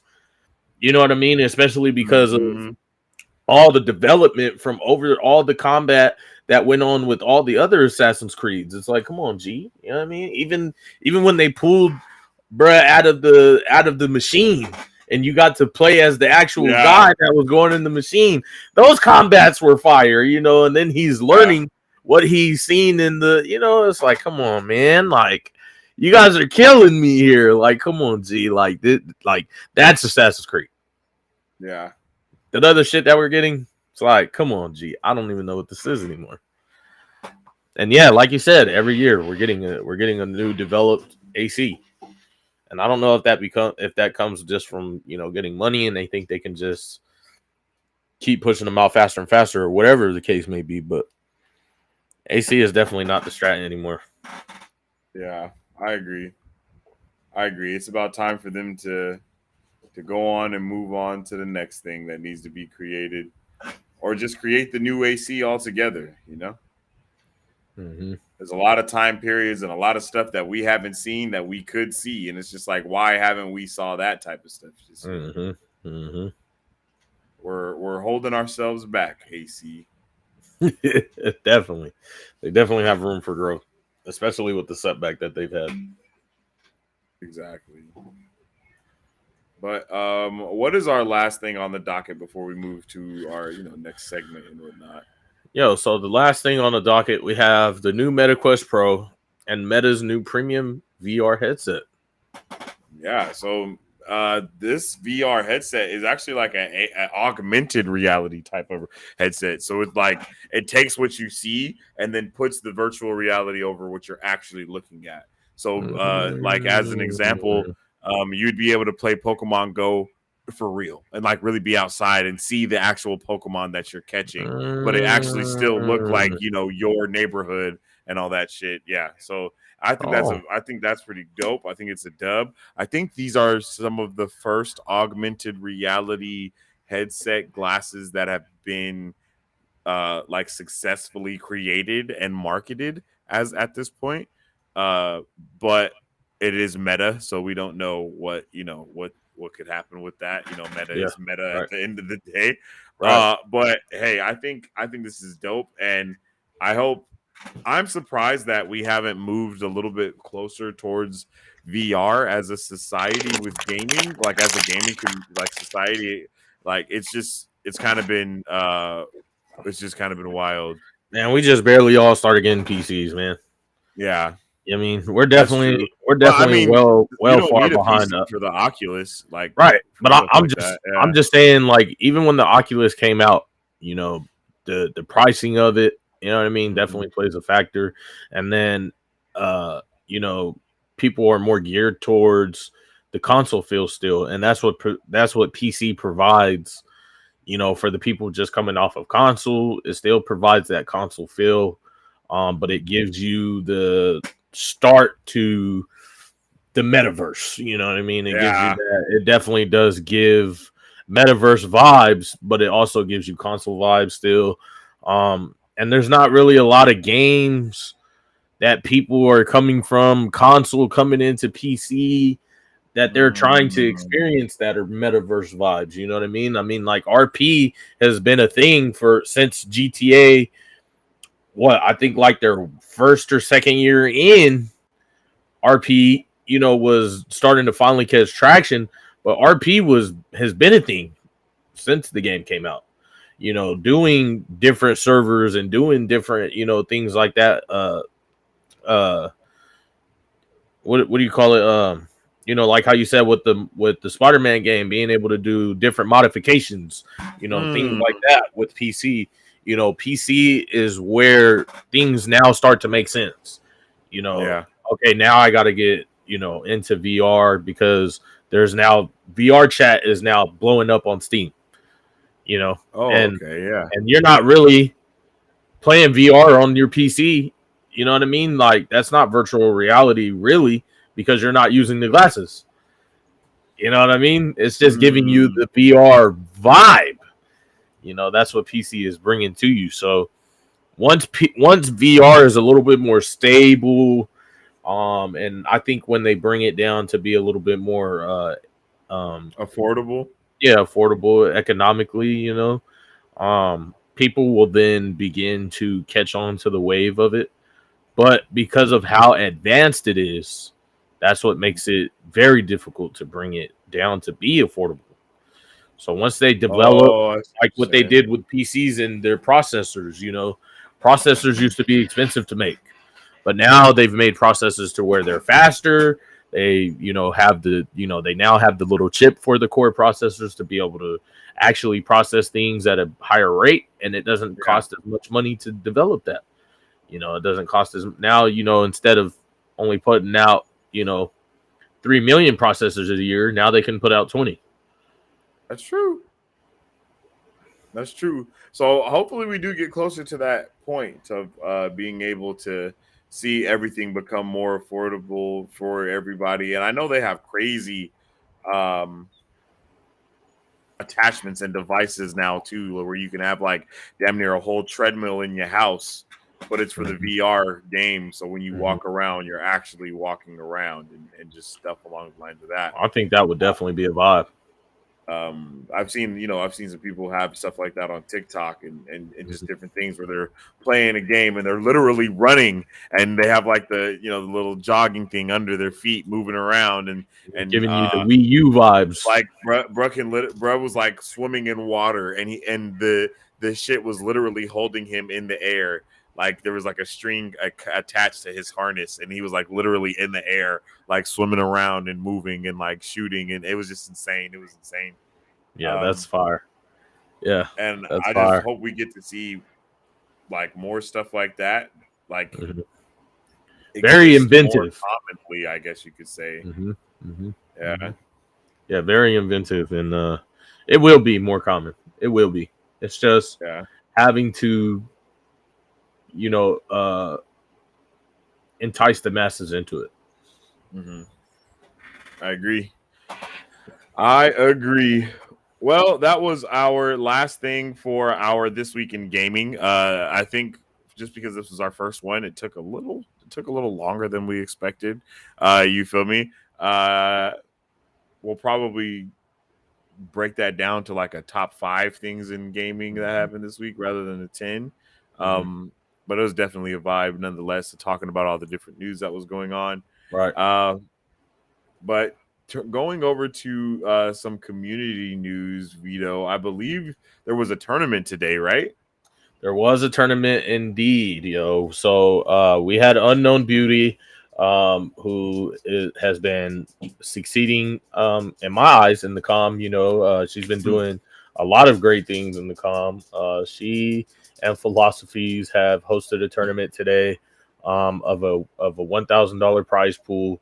It was a hybrid tournament. So what it was it was trying to, I guess, bring in the Red Gunner sniper communities back together through Cold War, because like we talked about last night, Cold War GA'd snipers and it kind of just separated those communities. So it was definitely a vibe to be able to watch that and be able to, see her host her first tourney, I believe. And then, of course, Philosophies has been involved in the community a lot. He is, definitely a major inspiration in the community. And to watch them host that and to see the different communities come in and be able to snipe and do red gunning, it was definitely a vibe to watch. Shout out to the people who won the champs, I know some of those guys, and they are definitely a vibe. They definitely are very good at the game, especially Cold War. And that is the Avengers, So shout out to the Avengers for taking home the cup, taking home that 1K, and damn 1K. Yeah, 1K, 1K. So lit. The other teams, you guys will definitely have another chance to get in there, and you guys all did awesome today. I definitely want to point that out. Everybody did play very well, especially with not knowing, some teams not even knowing what attachments to put on their guns, Oh, okay. So it just definitely showed that all the COD players should, take into consideration different play styles. Yeah. So definitely a dub, and shout out to them. Shout out to Philosophies. Shout out to Unknown Beauty, and then of course the winners, the Avengers of Drew, Stract, Arkin, and Salsa. Shout out to y'all. Shout out to the Dubs. Yes, sir. I guess you can say that they assembled. They definitely did. They definitely did. Shout out to them. That's definitely a W. Like you said, it's always amazing to see people in their community, like in their respective community, try to do something and they're able to give it back to other players, streamers, creators, whatever the case may be, in some way, shape, or form. There's there's never anything wrong with that. That's always a dub, no matter what. So that's awesome to see. Hopefully we can see some more tournaments continue to happen. I really hope that Modern Warfare 2 doesn't divide the COD-dom, I guess, as much as other games have. And that's something that we're going to kind of get into a little bit as well. But just overall, I hope, congratulations to everybody, like you were saying. And it's definitely a dub. You feel me? It's definitely a dub. But next up, Black Ops 2 was trending today, bruh. Do you think that's a W or what? Yeah, it's good to see. It's good to see the throwback CODs, showing what we expect for other CODs.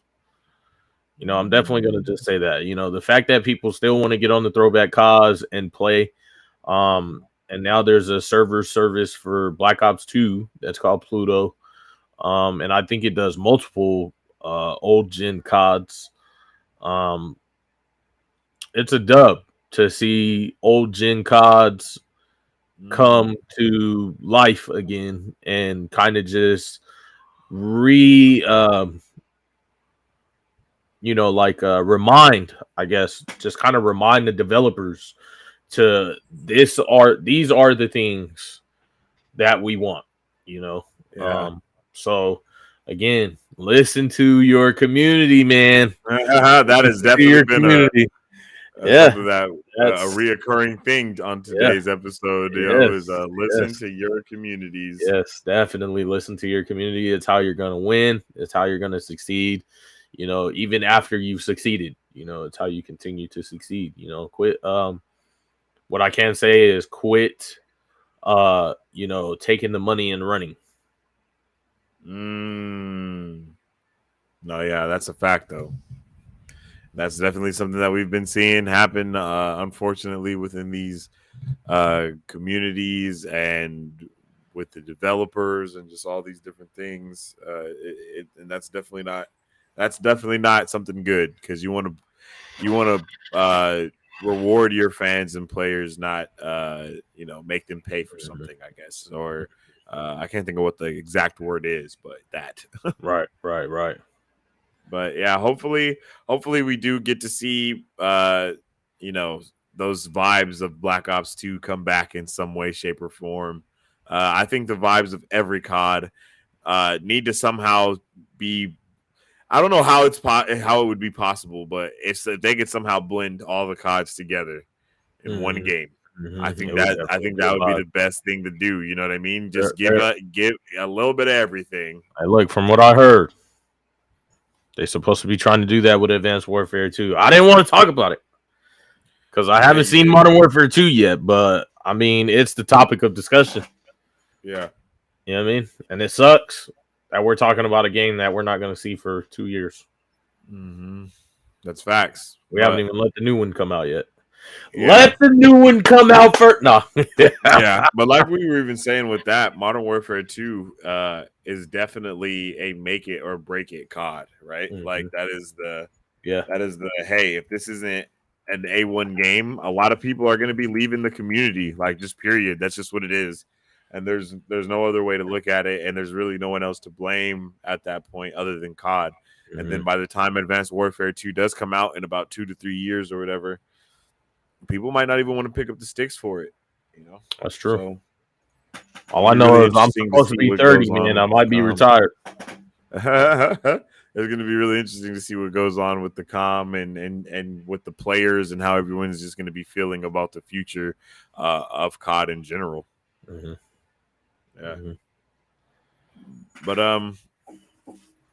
so the game that I was talking about is called The Finals, and there is some pre-alpha gameplay. This is about a minute and 17 seconds, and I just want to check this out, bro, because I think this game is going to be insane. Let's get it. You hear it? Yeah. In the finals, if you can see it, our contestants can probably destroy it. The arena has loaded. Here we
Yeah, so that yeah. Go ahead. You know what? Go ahead. I want to hear. Bruh, I want to hear what you got to say first. I'll say is this game seems like it's gonna be a freaking dub for one. That's what I'll say. Is this to start off? Is this game seems like it's gonna be a dub? Destructible environments around, 3v3, multiplayer type of vibe, an assortment of guns. It seems like it doesn't seem like this is a hero shooter at all. It just seems like there are different types of just different characters that you can possibly be. I don't know if it's like a different operator type of thing, but it doesn't seem like a different legend or hero type of thing to where everyone has their own ability or whatever. It's possible that could be what it is, but like, look at this. Look at the destructibility of this, man. Look at that. And from what we know about this game, you can literally destroy basically the entire map to where nothing is left but just the ground and no buildings are around. You can destroy everything. You can. It's going to be this game looks crazy, bro. It's definitely given me X Defiant, COD, Battlefield. Even Shatterlines. You know what I mean? It is definitely giving me all those vibes. BO4 is definitely giving me huge BO4 vibes. And I see like the box thing that we see there, the different objective, kind of seems like Uplink, It does, yeah. It kind of seems like an Uplink type gameplay. And I think that this can potentially change the approach of games. I feel like these kind of games, X Defiant, Shatterlines, and Overwatch, I feel like those kind of games are trying to change the approach of the games because they're pretty much developed by the same people. Yeah, you know what I mean. Even if they went off to go do the development with other a different group of people and then come back, for this game or for that game. I mean, we've seen that a lot. We've seen people go help other gaming companies develop a game and then come back to their game. And this just seems like another one of those. Hey, you know what? Let's change the way this is approached. Let's approach it with this, see how it works, see what the mechanics are, and then let's change the way games are approached. This is a statement game in my eyes. I'm not gonna lie. Seems like a statement being made right here. Yeah, because this is definitely throwing a wrench into what is, I guess, normally accepted with these type of FPS games, adding so many different type of vibes into one thing. Like, with Siege, you have destroying the maps in a way, but you can't really destroy the map. You know what I mean? You can just destroy the walls that it lets you destroy. Battlefield, oh, you can destroy the map, but you can't destroy the map if you're just in a regular multiplayer type of environment. Really, it's not the same. You know, it doesn't have like the same type of vibe to it, the same feel it does when you're in that big, the big lobby of, you know, fighting against in a giant war, and you know, the buildings exploding and stuff like that. But when I see stuff like this right here, like, look at that. Look at how things are just being destroyed around them. Look at this dude over here. Look, he zips onto that point, and then it breaks, and he falls down with it. Like, that's fire, bro. That's fire. The type of gameplay that's going to come from this, and the type of competitiveness that can come from this as well, is going to be insane. I don't know if you remember that game, Super People, the Battle Royale that had came out. But that's kind of the look and feel that I get when I look at this. You know what I mean? It's that type of vibe. Super People. I'm liking that little foam stuff that you can use to like block yourself and then build the bridge from like one building to another. That man just zip lined into a window of a building. Like the stuff that this game is showing has some of the dopest potential that I think I've ever seen from like a video game have in a really long time. So it makes me really hyped for it. And the closed alpha is over now, I believe. It's already happened. It came and went. So like that. I can't wait. I can't wait for this. I definitely want to check this out. No cap. I'm definitely down to try it out as well, from my perspective, just because, you know, I like FPSs, you know. I like to play some FPSs, and it's good to get a little mix up, a little break, you know, from COD whenever you can. But, you know, of course, it's hard to stay away from COD, man. COD got everybody's hearts. Kind of makes you, it's like one of those things. If you play the game, you're going to be playing COD. So the only way to not play COD is to just stop playing the game entirely. Man. But yeah, bro, I think this is going to be a W. I think everybody, in a way, I think everyone is kind of waiting for a COD killer. You know what I mean? I don't know how else to say that, but that's kind of what everybody's waiting for. COD Everybody will is like, take itself off, though. I can't wait for a new game to come out so I don't have to play COD anymore. That's basically how a lot of the people that play COD feel. It's like, man, if any game could at least just capture these core mechanics, I would be fine with leaving this game. But no game really does capture those mechanics like COD does. They just can't, and I don't know what it is, but it just doesn't happen. So hopefully we get to see some type of thing come out in the future, and I'm here for all of the new games that are going to be coming, like all the way, except for Bayonetta 3. Big facts, though.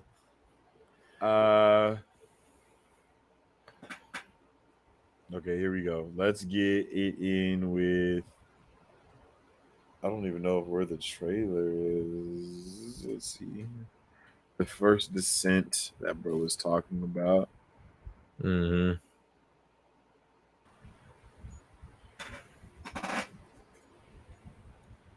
don't know. We'll just rock with this one.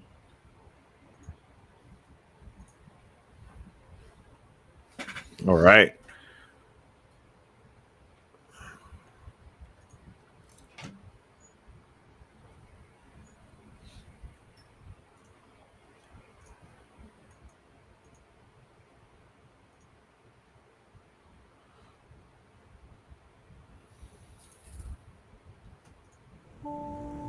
You hear it? Yep, we're good. We always ask questions. Oh, shit.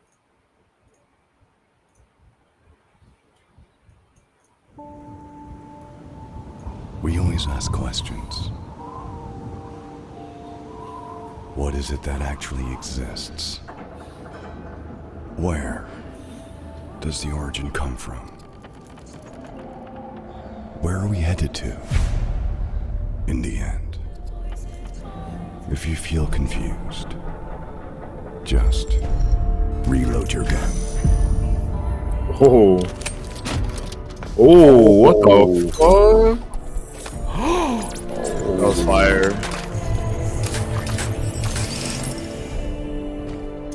What's happening? And I think Wolf said this is the Destiny Killer, possibly. Is this gameplay?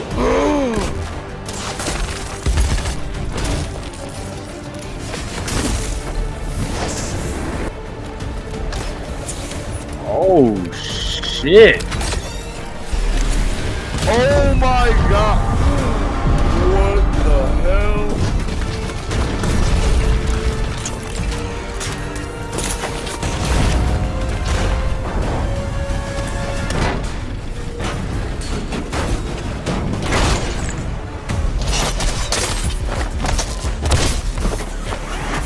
What the fuck? Yeah!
Yo!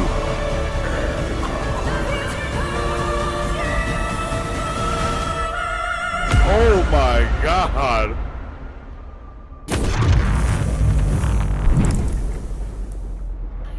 Bruh! Oh shit! The beta. Ew!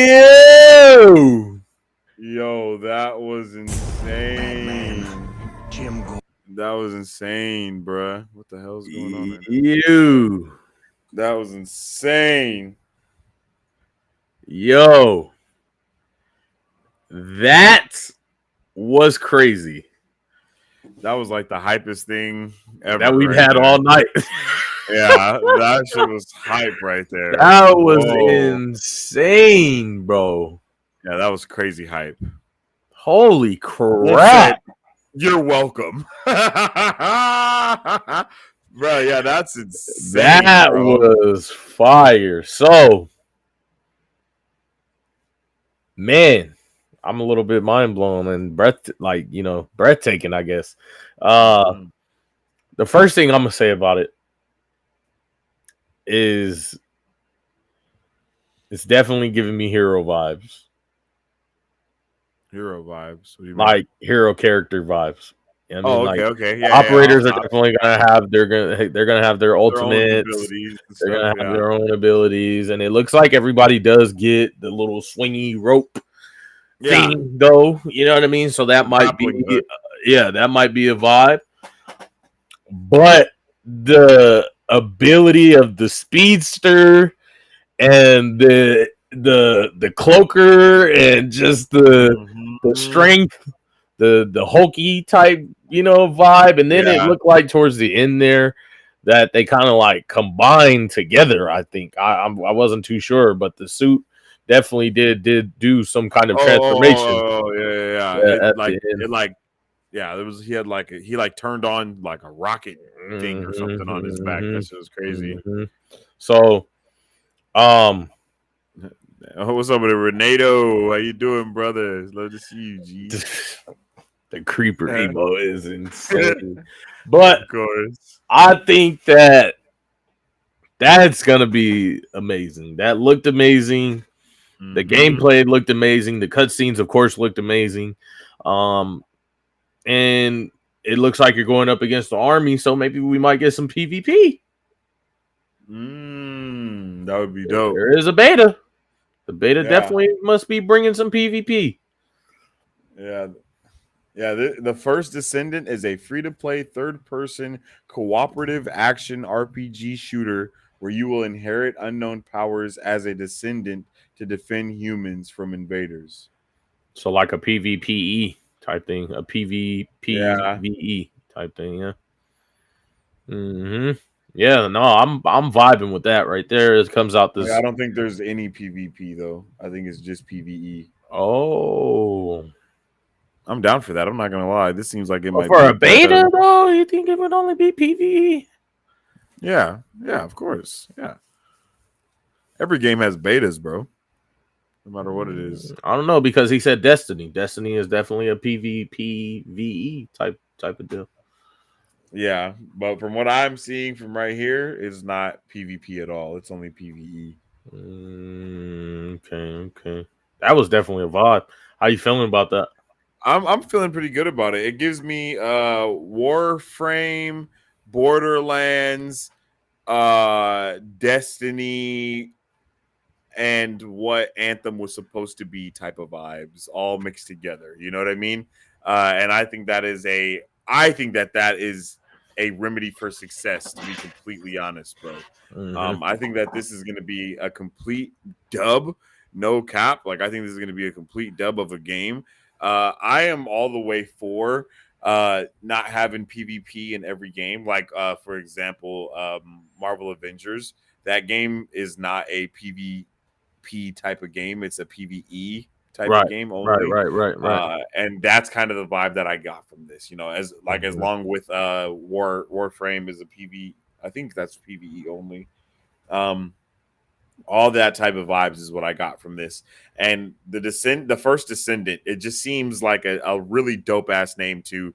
So the beta is going to be live on the 20th, which is in 5 days.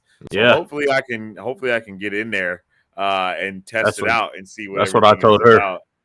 Yeah, I bet you did, and I bet she told you no. She definitely did. But I'm all the way here for this, bro. She said it was too little.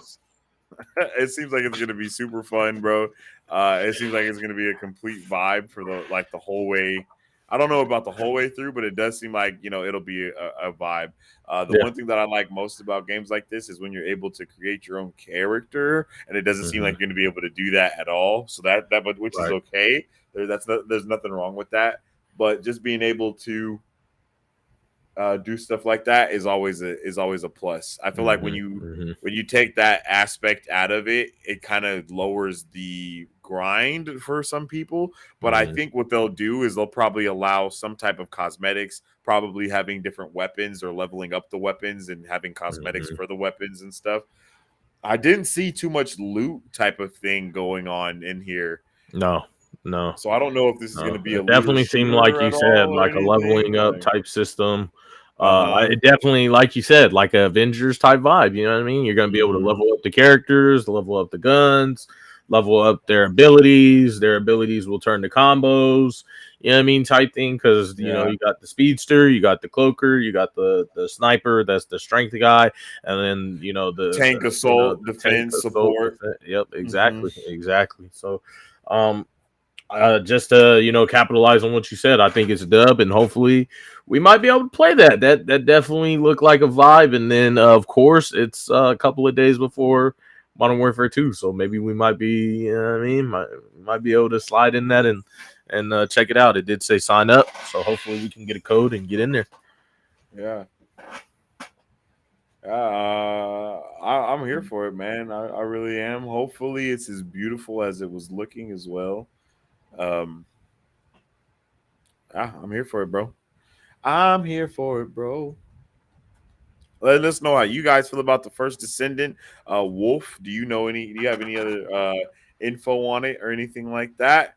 Let us know in the commentos. In the comment section below.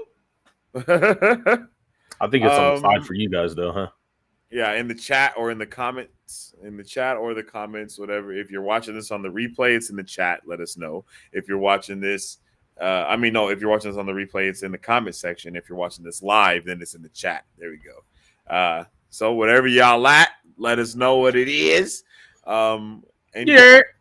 yeah, and Yeskies. All right, bro. So we've already hit about the 2-hour 30-minute mark. So I think we could Unfortunately, this we're week, gonna have we could to skip the open concede. discussion. But let's get this last thing that you see on the docket. Go ahead and tell us about what that is right there. The last category of the day. All right, you guys. So this is something that we've been doing within our community for a while. When we were League of Vanity, and this is something that you guys can definitely get involved in again as well, just as being a part of the community. So if y'all join the Discord, you know what I'm saying, y'all can definitely join in on these wild times that we have. So we have top 5 WTF gamer tags of the week, baby. Yep, and let's start it at number 1, bro. Glizzy Guzzler 25. Oh, he's definitely guzzling 25 glizzies. And these are not in any necessary, like any order or anything like that. You guys are actually able to vote on which one you think is the dub, which is the winner. We'll post this on our Twitter as well, and then we'll allow you guys to vote. And then next week for GamerVision, we'll be like, okay, the winner of last week's top 5 was this one. You feel me? Oh, yeah. Number 2, I got cute knees. Hey, them knees is cute. Them knees is cute. Yo, hey, they definitely rubbing cocoa butter on them knees, G. Yo, like what's happening? Yo, that's hilarious. Number 3, what? Yo, number 3, Munchie Cooch. Watch out, G. I think that thing got some teeth. That thing got teeth for I sure. think that thing got some teeth. That thing got a row of teeth. That thing got a row A of teeth. row of teeth for sure. That thing. 4. Oh my God, I was about to keep That going. thing, G, is a piranha cooch. Hey. Oh my God, yo. Hey. Yo. If you like pain, then the name of the game is Munchie Cooch. You need to get you some Munchie Cooch today. Number 4 is Exploding McGroin.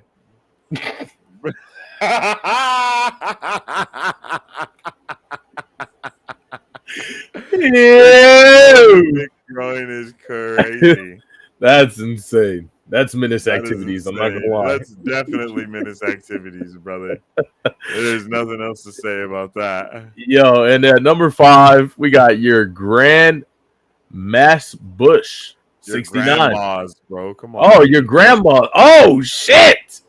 Oh my God. Not your grandma's vagina. And it's not even her vagina. It's the bush on top. The bush. Oh shit. Oh. Nah. I'm good. I'm good. Ronaldo said, nah. Right, yeah, that's definitely crazy, yo. OG Yo. Bush, boy. Hey, yo!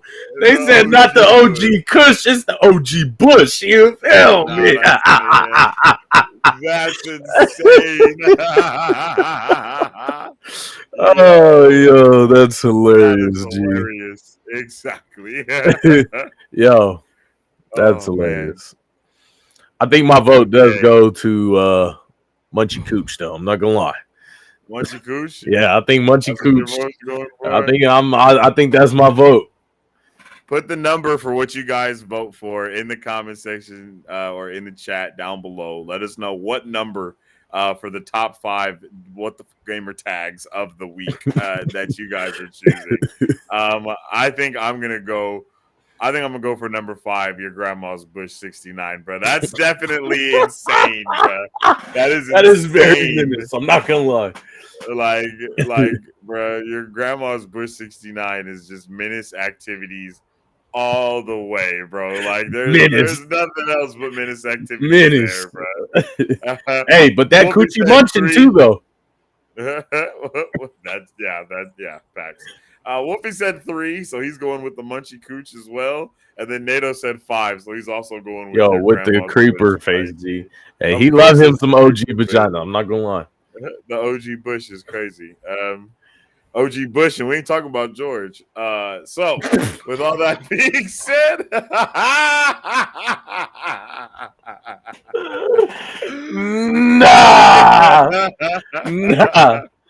nah, that's menace. That's menace. Bruh, not even. I said nothing. I said nothing wrong. I said nothing of the sort. But with all that being said, we really do appreciate you guys for tuning in with us on our first ever episode of Gamer Vision. If you guys haven't already, make sure you drop a like on the stream because it does help out tremendously. We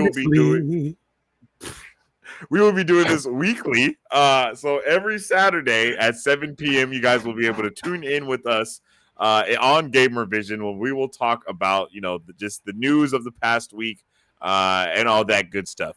Next week, we'll probably do it in the reverse order and maybe have the news last just because it kind of took a minute. You know what I mean? Just so we Yeah, man. I didn't even get to react to the Taj. Oh shit, you didn't get to react to the Taj. I didn't even think about that. Yeah. But you want to stream anyway, so you're gonna get that on your stream. You feel me? I guess. Yeah. We can still react to it if you want to. We can react to it right now if you want. Nah, it's okay. It's okay.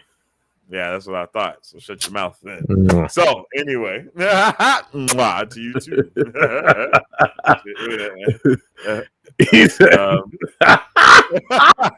So with all that being said, we really do appreciate you guys. Vito, do you have any final words or anything left to say? Yo, I appreciate you guys so much. We appreciate y'all, yo. We hope to keep building and keep going with everything we have now started. And may the journey continue. Big facts. Yep. Well, we appreciate you guys. And we'll see you guys next week, or we'll see you this week on our Twitter or wherever you guys are at. We'll see you there. We'll see the vibes. Much love to y'all. And be breezy.